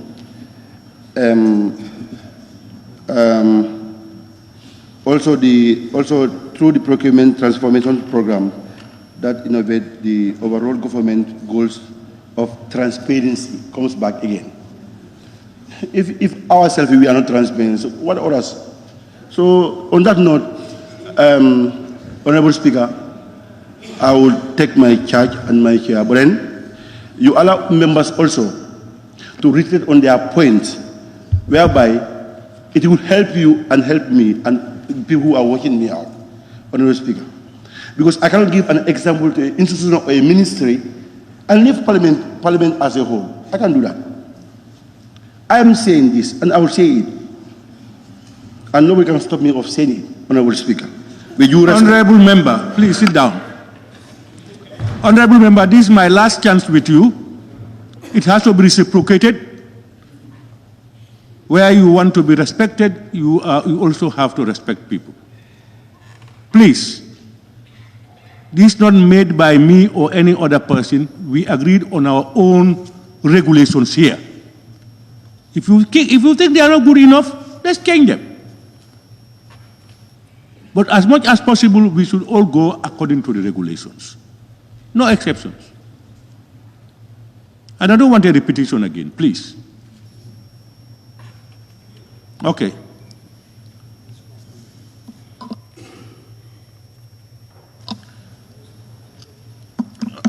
I now move to the honorable member for Janjambure.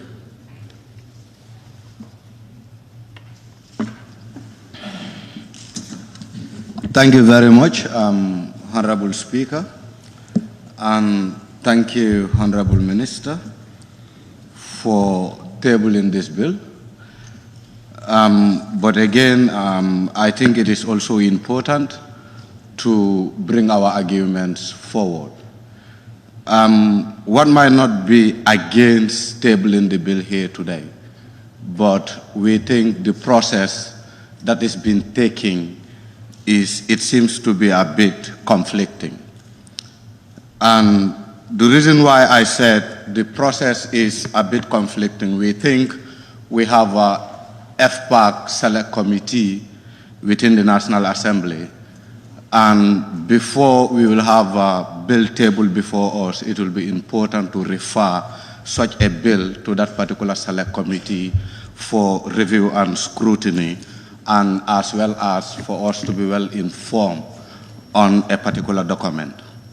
However, Honorable Speaker, also looking at the certificate of urgency being attached to this bill is also a bit conflicting.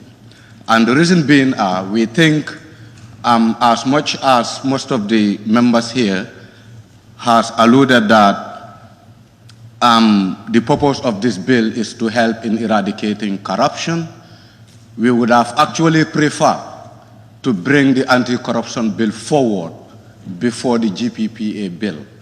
Because if our commitments are to address corruption in this country, what is actually exempting us from having the anti-corruption bill before us in order to pursue, in order to work towards fighting against the rampant corruption that is ongoing daily in this country. Honorable Speaker, I have also heard from one of the members of the Select Committee on FPAC, and he also apologized to the Parliament. Standing Committee on FPAC, he also apologized for them not doing the needful work as to expedite the process of this bill. And yes, we might actually accept his apology, but also this has clearly demonstrated to us that we are only supporting this bill because there is a pressure on the government and the executive. For those reasons, this is why we got this bill before us, not actually having other bills that are of importance, like the anti-corruption bill, the draft constitution that is actually carrying dust somewhere at a corner. I think these are some of the documents that we need before us. Furthermore, Honorable Speaker, I also want us to look at few sections of the bill. For example, Section 5, subsection 2. It actually talked about the appointment of the chairperson and as well as the qualifications behind it. But I think it's not really been specific. So looking at Section 5, subsection 2, it reads, with your permission, Honorable Speaker. The composition and functions of the Board of Directors. Section 2 says the board shall comprise a chairperson, the permanent secretary of the ministry, the solicitor general, accountant general, and the list goes on. We think that might really need some observation, more especially having a permanent secretary being represented in such a board.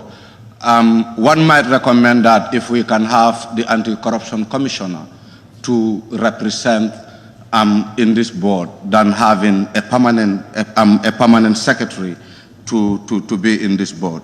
Also, if you look at Section 21, I think Section 21, looking at it right now, it is also vulnerable to misuse of funds. Speaker, point of order.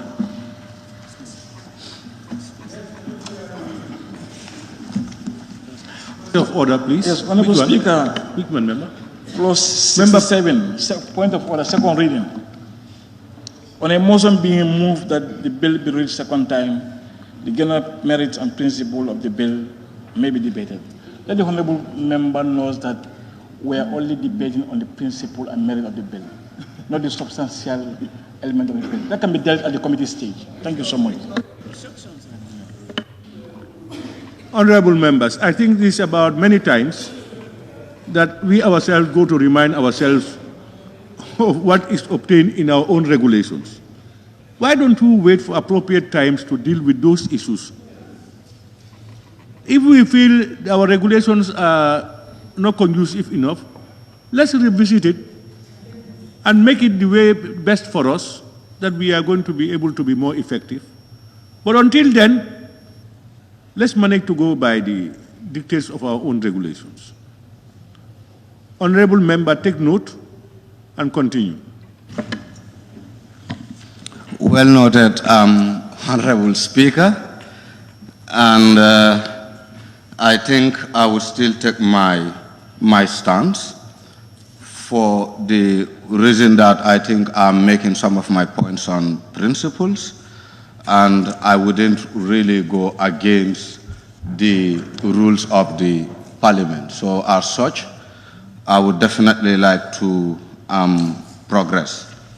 But again, I think it goes back to the same thing. This is why I said from the inception that it will be more of important to have the bill to go through the FPAC Select Committee, wherein the due process can take place, and also get that particular committee to inform us as what is actually right. On that note, Honorable Speaker, I would definitely take my seat. Thank you. Thank you very much, Honorable Member for Janjambure. And I thank you further for committing yourself not to break our own regulations. That's magnanimity. I must thank you for that. Honorable members, a reminder, honorable members, if you refer to section 98, subsection 1A of the 1997 Constitution,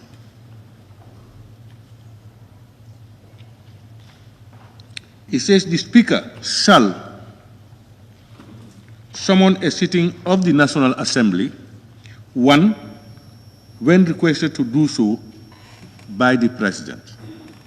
That's the condition we are in, and that is that is informed by the fact that the executive also have things that they prioritize, and that they can escape other regulatory frameworks and come in with those priorities through this area. That's the reason. Just want to make reference to that and to the relevant section of the Constitution. I now call upon the Honorable Member for Central Badibu.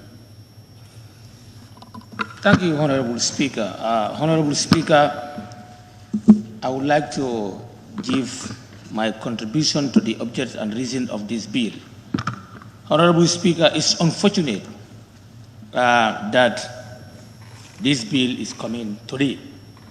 After 2 years, according to our own committee members that we have mandated, trusted them to work with such bills for 2 years, they couldn't, until the executive is using the power to bring it under certificate of urgency. I have to support it. I have to support it because of its content. We have been talking about institutional reforms. We have been talking about fighting corruption. You know, there are a lot of ways to kill a cat.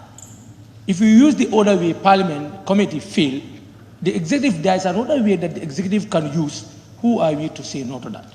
Because if you refer it back to the same FPAC committee, are we guaranteed that they will do the same process? I'm not sure. I'm not convinced. So if anybody have the confidence in them that we refer it back to them, I, Suleiman Sa of Central Badibu, I don't have the trust. It might go the same delay. It might go the same delay. And justice delay is justice denied. In order to fight corruption, we have to make sure that these things are in place. Our other request will be, as other members said, we need the anti-corruption bill. Because these are reforms that need to be done. So what is important now as committee members or as members of the Parliament, when we reach to the committee stage, we have our observations, we have our recommendations, which we need to vote and make amendments, propose amendments. Honorable Speaker, by looking at the object and the reason of the bill, the Gambia procurement, the bill is a modern procurement law. Modern procurement law. We have GPPA in place. With all the corruptions happening in this country, where are they? So we feel that there is a lapse somewhere. And I don't think the bill is there to undermine GPPA. And if there is any part of the bill which is there to undermine them, we will look at it at the committee stage and make corrections. But as of now, Gambia is not an island. I know whether say honorable member of Lower Salo is a new honorary councillor to Uganda. I don't know, but he's always counting Uganda. But it's not about Uganda. It's about Africa agenda. It's about Africa agenda 2063. It's not about Uganda. It's not about Ghana. It's not about Gambia. It's about Africa. We want to ensure that our systems are in place. Dealing with physical costs, there is a lot of vulnerability attached to it. So we need to move to a digital world. And this is what we are always talking about, that we are in a digital age. So why should we be always try to come last on issues? I believe I'm not supporting the bill because of any international pressure. I'm supporting the bill because of my country, Gambia, because there is a need to revisit the system. Honorable Speaker. Honorable Speaker, coming to the bill itself, say the bill seeks to create guidelines in the procurement of big infrastructure projects and to eliminate abuse of emergency. And I believe the road constructions taking place, the infrastructure taking place in this country, it needs to be guided. We are all complaining about what went with Banjul project because there was no correct system in place. Or the system that was used was not a correct system. Now, the bill is here that's going to promote transparency and accountability at the end of the day. Honorable Speaker. Honorable Speaker, coming to the second to last paragraph of the object and the reason, regulations, this bill also seeks to consider the procurement of second-hand goods, cancellation of existing exemptions, and the power of the minister to come up with different regulations. Honorable Speaker, we need to look forward to this, because to have a bill is one thing, but it's the regulations that's going to determine the implementation of the bill. So I believe we are going to have a robust regulation in place to make sure that we wipe out, if we cannot wipe out in totality, what we mitigate corruption in our system.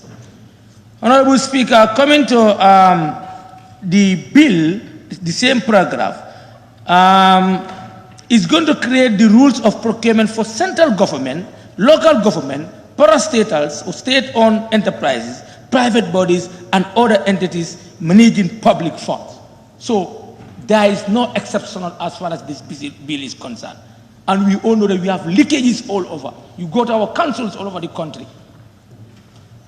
There is nowhere you will go, you will not see corruption in the system, particularly in procurement. So we are here to fix the system. So what is important now?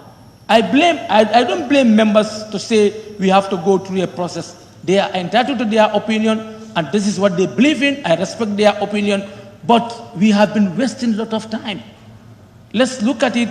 Suggestions made by individuals, groups, we look at their suggestion and make sure that it's incorporated in.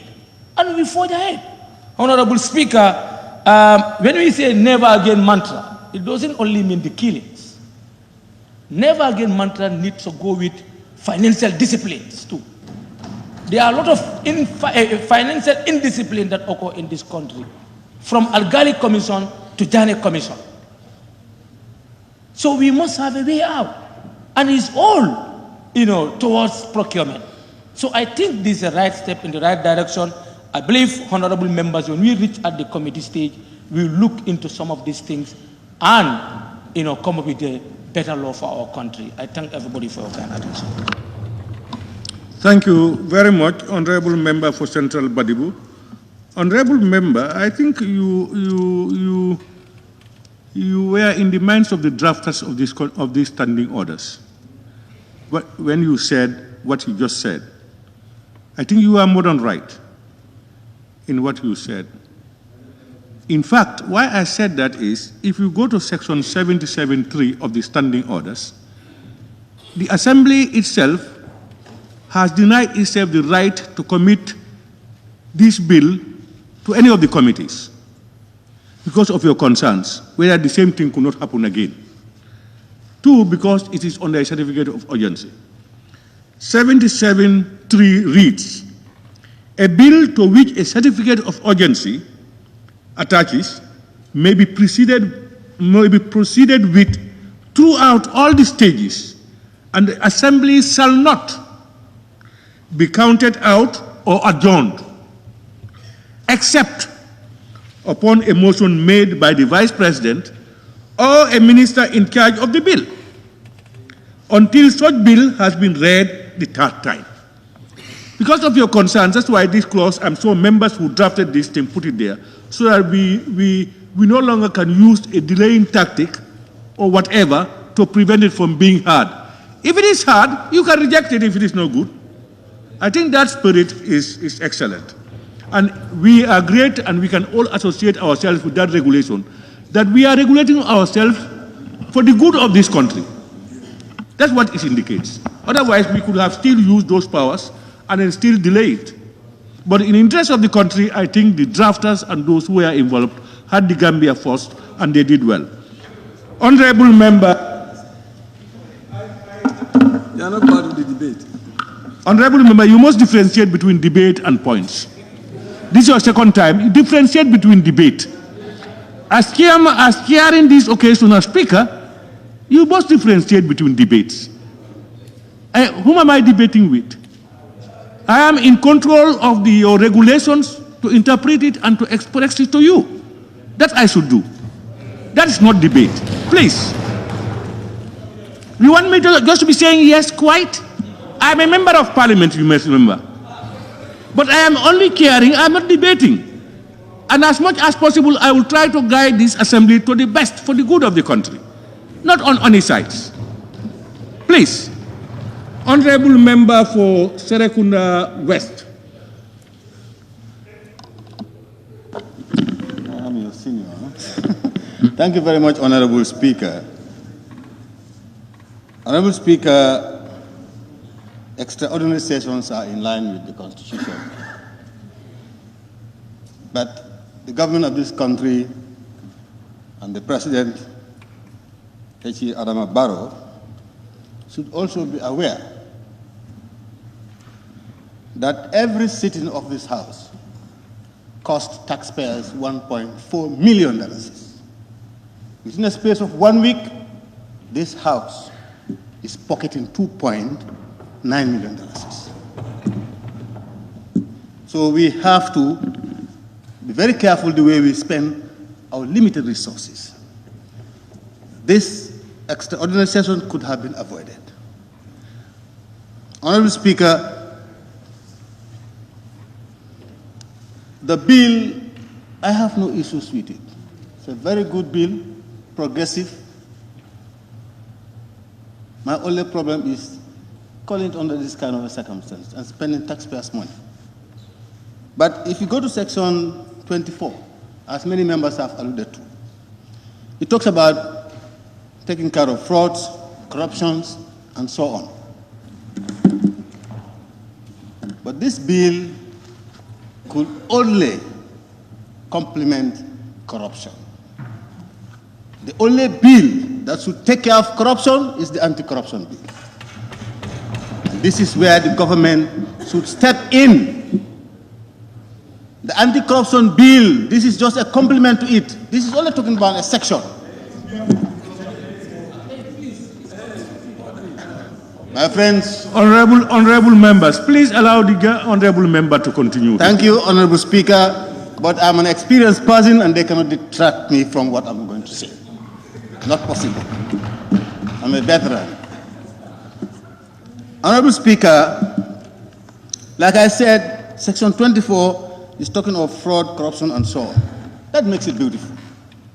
But it's only complementing the anti-corruption bill. 98 at page 103 is talking about emergency procurement. And we are all living witness what had happened here during COVID. So it's beautiful. The bill it's not controversial at all. Then you go to section 41, 2, 3, these are all beautiful. And to crown it all, you come to the object. The object saying, if you allow me to read, Honorable Speaker, where it says, this bill is is more modern. It's a modern procurement law, and it is going to address issues of procurement, and it will take care of the weakness of the 2014 Procurement Act. It's beautiful. Honorable Speaker, and it will also take us to standard level. So, on the whole, I have no issues with it, and I will support it. But I only have to support it and raising my concerns that we are wasting taxpayers' money. $2.9 million is within 1 week. Within 1 week. Honorable Speaker. Can we hear the point of order? With Honorable Member. Yes. Honorable Speaker, point of order 67, second reading. On a motion being moved that a bill be read second time, the general merit and principle of the bill may be debated. Let the honorable member confine himself with the merits and the principle of the bill. Please, I beg. Honorable Member, can you continue? Thank you very much, Honorable Speaker. Those who don't know the standing orders will always fail when they raise a point of order. Honorable Speaker, we were told at an all-party caucus that two key reasons why the state of emergency, this extraordinary session. And one of them is this government was told by the World Bank that one of the key reforms are still lacking, and that is this bill. So it's urgent for it to come. And like my honorable friend said, we will only blame ourselves for not doing what was right by the FPEC committee. So as a result, Honorable Member, point of observation is not a compulsion. When you mention it, the member will hear it. If he sits down, you come up. If he doesn't sit down, then you just let him continue. Thank you very much. What I just want to be clear, how is this document a request by the donors? Because one thing I know, donors are not obligated. When we are implementing projects by donors, the procurement process is not obligated to national procurement process. So I don't know how our donors hint their problems under this procurement document. That's what I want to be clear, please. Honorable Member, you can continue. Thank you very much. That question is not for me anyway. Honorable Speaker, like I was saying... Honorable Member, you are the one being observed. You are the one being observed. Of course, that's why I sat down. Yeah, but you are now saying it's not for... It's not for... That question is not for me. maybe that's for the minister. Anyway, just to conclude, I was saying, one of the reasons given out to members is that World Bank has cautioned the Gambia to say that one of our key reforms is still lacking, that is this procurement. And that they have no option, they have to come up with it. And that's one of the reasons why we are here. But overall, I support the bill and I will continue with it. Thank you very much. Thank you very much, Honorable Member for Serekunda West. I now invite the Honorable Member for Woolly East.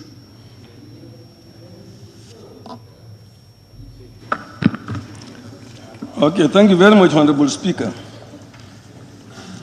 for giving me the floor. Honorable Speaker, urgency should not override quality. Are we in for quality or are we in for cosmetic work? The executive has done their work and they have brought it to us. That is their side. But it is left to us now to do our part. Our part is to scrutinize the work of the executive to make the document even better. Even better. So if we rush it, we all know when things are rushed. We've said it here. A driver that is rushing is prone to accident. So we should not be rushing. The job has been brought to us. The best way we feel we can do this job to make it better, even better, far better than the executive brought to us, is what we should be pushing. We should not be thinking that we should just do things for the sake of doing them and say we have done things. The honorable member for Salum said that the thing was referred to them, and they were trying to make it better, and that's why it took that long. Nonetheless, you are not making any effort to make it better. Okay, what did you say? I thought the thing was with you for a long time because you want to make it better. But if you just keep it there for the sake of keeping it, then you are doing injustice to this assembly. And I did not expect you to do that. So, Honorable Speaker, one major thing we are going to miss by rushing this is that we will not have the audience of the experts that will actually help us to scrutinize this document better. We will not have the opportunity to speak to the civil society organizations that are key stakeholders of this document. That is one of the reasons we are going to miss. And that is why I am always insisting that we need to scrutinize it. This is not a child's play. You can copy examples from other parts of the world, but are they applicable to your own country? And we cannot do that unless we actually engage other stakeholders. Honorable Speaker, the reason why I was thinking that there is no need for rushing is because there are already anti-corruption laws. How many people are okay with the 2014 Act, Procurement Act? There is already a Procurement Act. It does not mean that there was none. There was. But that did not stop corruption. So, the 2014 Act, how many people have the book, the law, that Act? And that is what we are amending. If you are amending something, and then they give you what is amending that, what you are amending, you don't have access to that. Then it will be very difficult for you to know whether you are making improvement or in fact you are going back. We can only assume that what we are doing here is better than what was there. But if you don't have the access and possibility of reading that, it will be very difficult for you to know whether you are making progress. Honorable Speaker, this bill is one of the most important bills. Somebody said it. He said 70% of what we approve here, the money we approve here, goes through procurement. I know if it is 24 billion that you approve here, that means that at least 19 billion will go through one form of procurement or the other. And if that is where the big corruption is, and then you just rush it without scrutinizing it, the possibility of you contributing to that corruption is also there. And we don't want to be a party to corruption. Honorable Speaker, what we are looking for is to reform the existing procurement law or the rules. And you know that in many countries, a bill like this will take you for several months before you can actually finalize it, give it a passage. It will take months because you want something better to ensure that there is value for money. And you know, even after the accent, I know the Honorable Minister will ask us also to give them permission to make regulation. So it does not mean that when you pass it today, tomorrow, your so-called procurement thing will work. No, there has to be regulations to that effect. We have to make further regulations, secondary regulations, to ensure that this bill is implemented. And the information I have from Grapevine, is that the GPPA is not a party to this, and it's a big stakeholder. And you know that after we pass this, in fact, Honorable Speaker, What we need to do is to create programs to ensure that those who are implementing this are actually fully trained to ensure that they know exactly what they are doing. It requires a lot of work to do that. I also believe that, Honorable Speaker, there should be a written guideline as to how this bill will be implemented. You need a written guideline, not just in this form. It's like a manual of some sort that will help us to implement this, so that anybody who looks at it straight away, you will know exactly how you should go about implementing this. We know we have very nasty experiences with procurement in this country. People do things, and it's like formality, and it should not just be formality. It should go through the right way. Honorable Speaker, it will be interesting to know the coverage of this act, if it becomes an act. Is it the local government too should be part of it? The parastatals, the different ministries and departments are all part of it. Anybody that is touching on public funds should be part of this, or should be covered by this procurement. Even the utility sector, the GUC, how do you call it, the NAWEC, since they are dealing with water and all this, and public funds are going there, they need to be part of this, should be covered.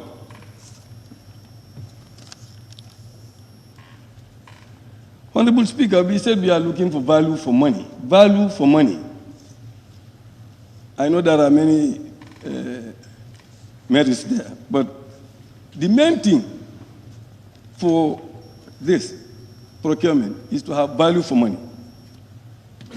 All other things can follow, but value for money is an important part of it.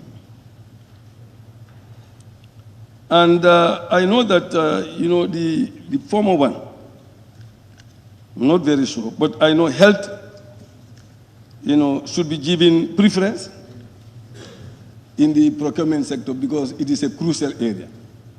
Just in case some disease outbreak comes, they will want to do their procurement quickly. So health or healthcare, should have exemptions to ensure that this thing applies. And defense and security. It does not mean that everything that comes on the defense should be single source or should not be taken care of by this. I believe that they may need, we may need to simplify and make it flexible, so that certain things that the defense would require, they can do their procurement without wasting their time. And the exemptions, I believe, some of the exemptions in the defense, I still believe we need to maintain those ones, because they are protecting national security. So they need to be maintained. So when we come to that, we'll ensure that happens. Now, the big question was the single source. At one point, it was said that when an amount is 10 million or above, it should not be single source. Another moment, it was removed. So where are we? So that we ensure that contracts going to single source should be put in such a way that there should not be any ambiguity, so that you can use it anyhow you want and do what you want to do. We have to be careful about that. And the other merit of this bill is the maximizing of public benefit. And transparency. Transparency. acting with integrity. It's a cornerstone. So when we come to the consideration stage, we ensure that everything should be transparent. Everything should be transparent. Good management. We have experiences. Everybody, I'm sure everybody has. The honorable member for Lower Salong wants to narrate his experience, but we all have our experiences. So, good management, prevention of misconduct should be emphasized. Control in order to prevent fraud and corruption. And I believe even prevention of fraud and corruption should be part of the objects and reasons. We should add that there. Fraud and misconduct. Conflict of interest. Some people will codge it in such a way, so that, it will not be seen to be recusing oneself. The person should recuse himself or herself. So they have a different. So, Honorable Speaker, the question is, do we actually have flexibility so that contracting authorities can design a competition to best suit the particular needs of their contract or their market? Do we have that flexibility captured in this? I would want the minister, because I've gone through, but I've not seen that type of thing there, because that's very important. And that must ensure and you can have that flexibility, but it does not mean that the safeguarding, the same safeguarding principles or requirements should be maintained. But then that flexibility will be there for the contracting authority. Now, also, Honorable Speaker, employment providers, I think that should go under the employment providers. If they have that flexibility, that can cater for them. And my other question is the circumstances where we would not need competition. Because I know many people are opposed to doing things without competition, but there are some specific cases where you may not require competition. So if we can have an example of that, that will clear our doubts.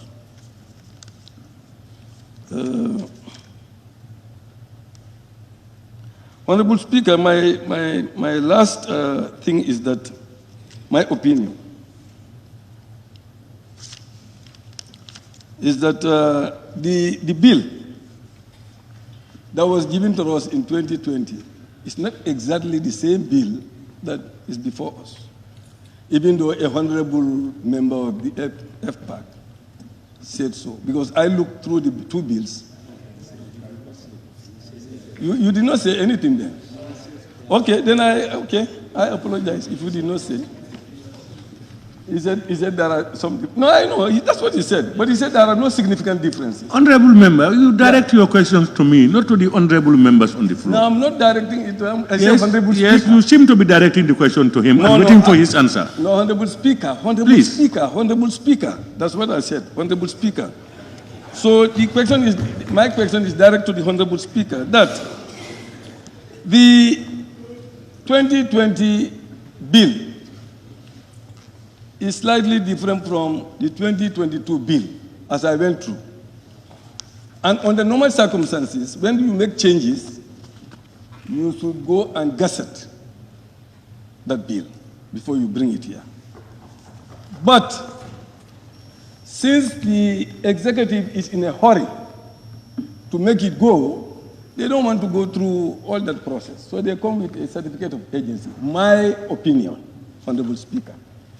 So they come with a certificate of urgency so that we don't have to go back to doing all that. And we have made a ruling here, made by the Speaker himself, that all those such bills should be brought back in the normal way, because they are done in the 50th.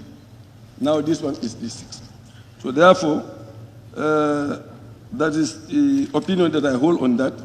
But not that that is bad.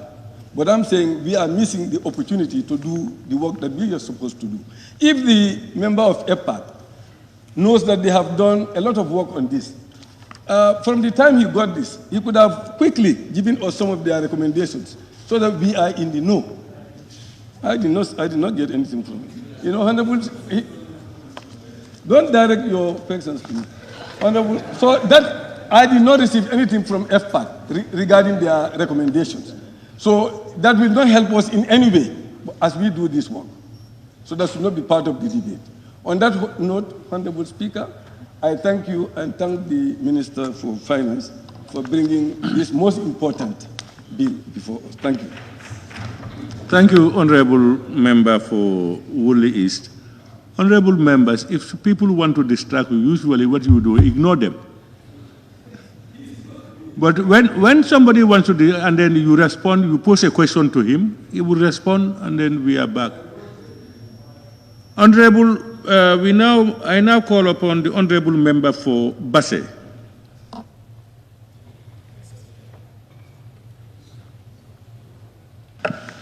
Thank you, Honorable Speaker, for giving me the floor.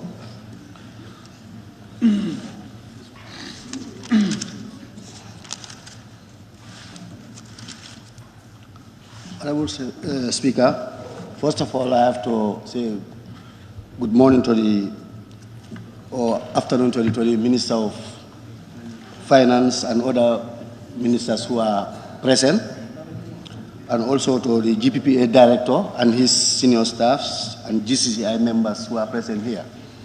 You are welcome. Honorable Speaker, looking at the importance or the merits of this bill, it cannot be overemphasized. But first of all, I have to thank the GPPA Director and his staff for doing a good job when it comes to scrutinizing some of procurement contracts and giving approvals. Honorable Speaker, looking at the objectives and reasons of this bill, first, it is trying to at least align it with the modern standard of procurement. Because looking at the world is revolving and they want to align it with the modern standard, at least so that at least we can be there and be competing and we can be recognized. The other one is the open contracting initiatives and also to allow other groups to be considered, that is the marginalized group, that is the youths, the women, and the PWT, that is the people with disability. Also, it's trying to discourage the single sourcing. This bill is also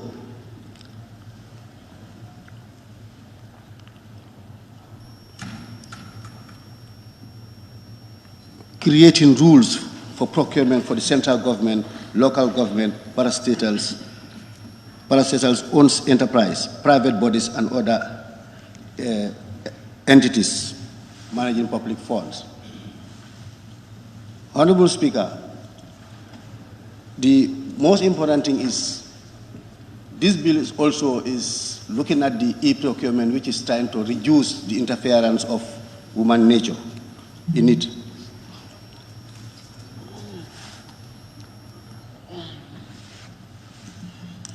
Honorable Speaker, I also have to thank the FPAC committee, though they could not submit the report to this body, but they went through the 2020 bill, which there were some recommendations which they forwarded, and it was considered in this 2022, and we need to applaud them for that.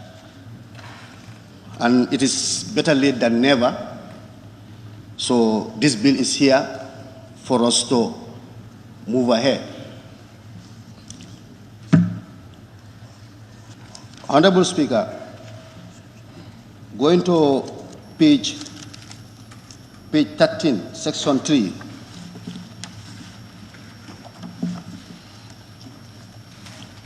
Looking at the objectives, if you can permit me, A, B, C, D, and E. Especially, it improves the social and economic capacity in the Gambia, including facilitating the participation of local, micro, small, and medium enterprise and individuals to participate in a competitive and economic manner as contractors and subcontractors in public procurement. Honorable Speaker, it also, looking at the board also will play a pivotal role when it comes to managing or administering this public procurement institute.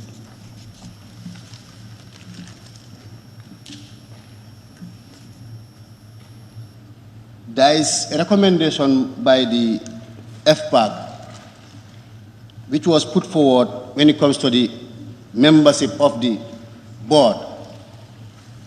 But I don't know reasons best known to them. It was not included, but rather in the other way around. But I know we will bring it at the third reading, because here we are just talking about the merits of the bill. We will come to that.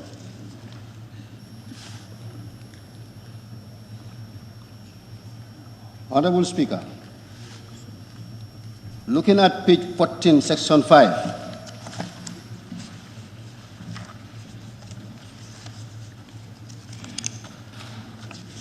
sorry, page 25, section 20, that is the procurement principles. That is the general provisions of the procurement. Mr. Speaker, the procurement principles that shall govern all public procurement processes in the Gambia are as follows: A, B, C, D, and E, especially the number 2, which is also very key. Any procurement procedure or regulation that is in conflict with these principles shall be declared null and void. I think this statement is very important, because at times it will reach a stage. A lot of compromise might happen, and at times it can be to a detriment of the citizenry.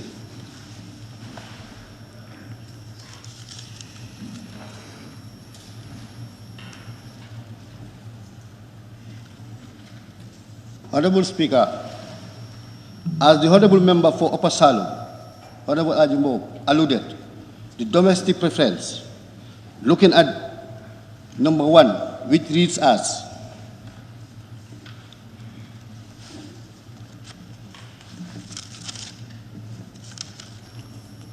page 41, section 33.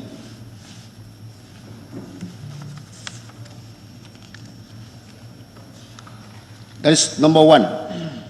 The procurement organization may grant a margin of preference for the benefits of tenders for goods, services, and works by domestic economic operators or any other preference authority authorized in one regulation or of any other enactment, such as for marginalized groups, particularly the youth, women, and physical disability.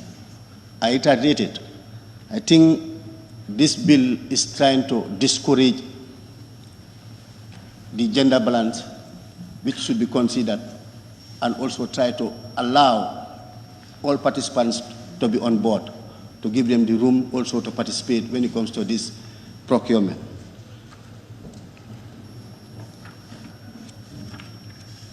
Mr. Speaker,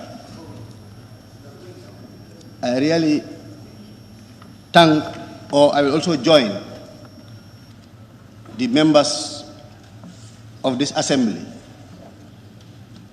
to really, or accepting this bill as a certificate of urgency, and we looked at it and endorsed it as it is timely, and time is not on our side, as long as we are looking at the Gambia first, not as individuals, and we are also talking about the corruptions.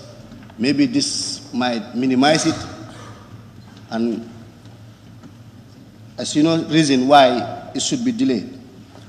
Honorable Speaker, maybe some of the members who were also talking about the on-agency, because yesterday some of them were not here when the Honorable Minister was here, when you have this joint caucus where he was explaining most of the reasons why this bill was urgent and we should treat it as an urgency. Honorable Speaker, I thank you for giving me the floor. Thank you so much. Honorable members, we still have more honorable members to take the floor. We're going up to 2 o'clock. It's about 1:55.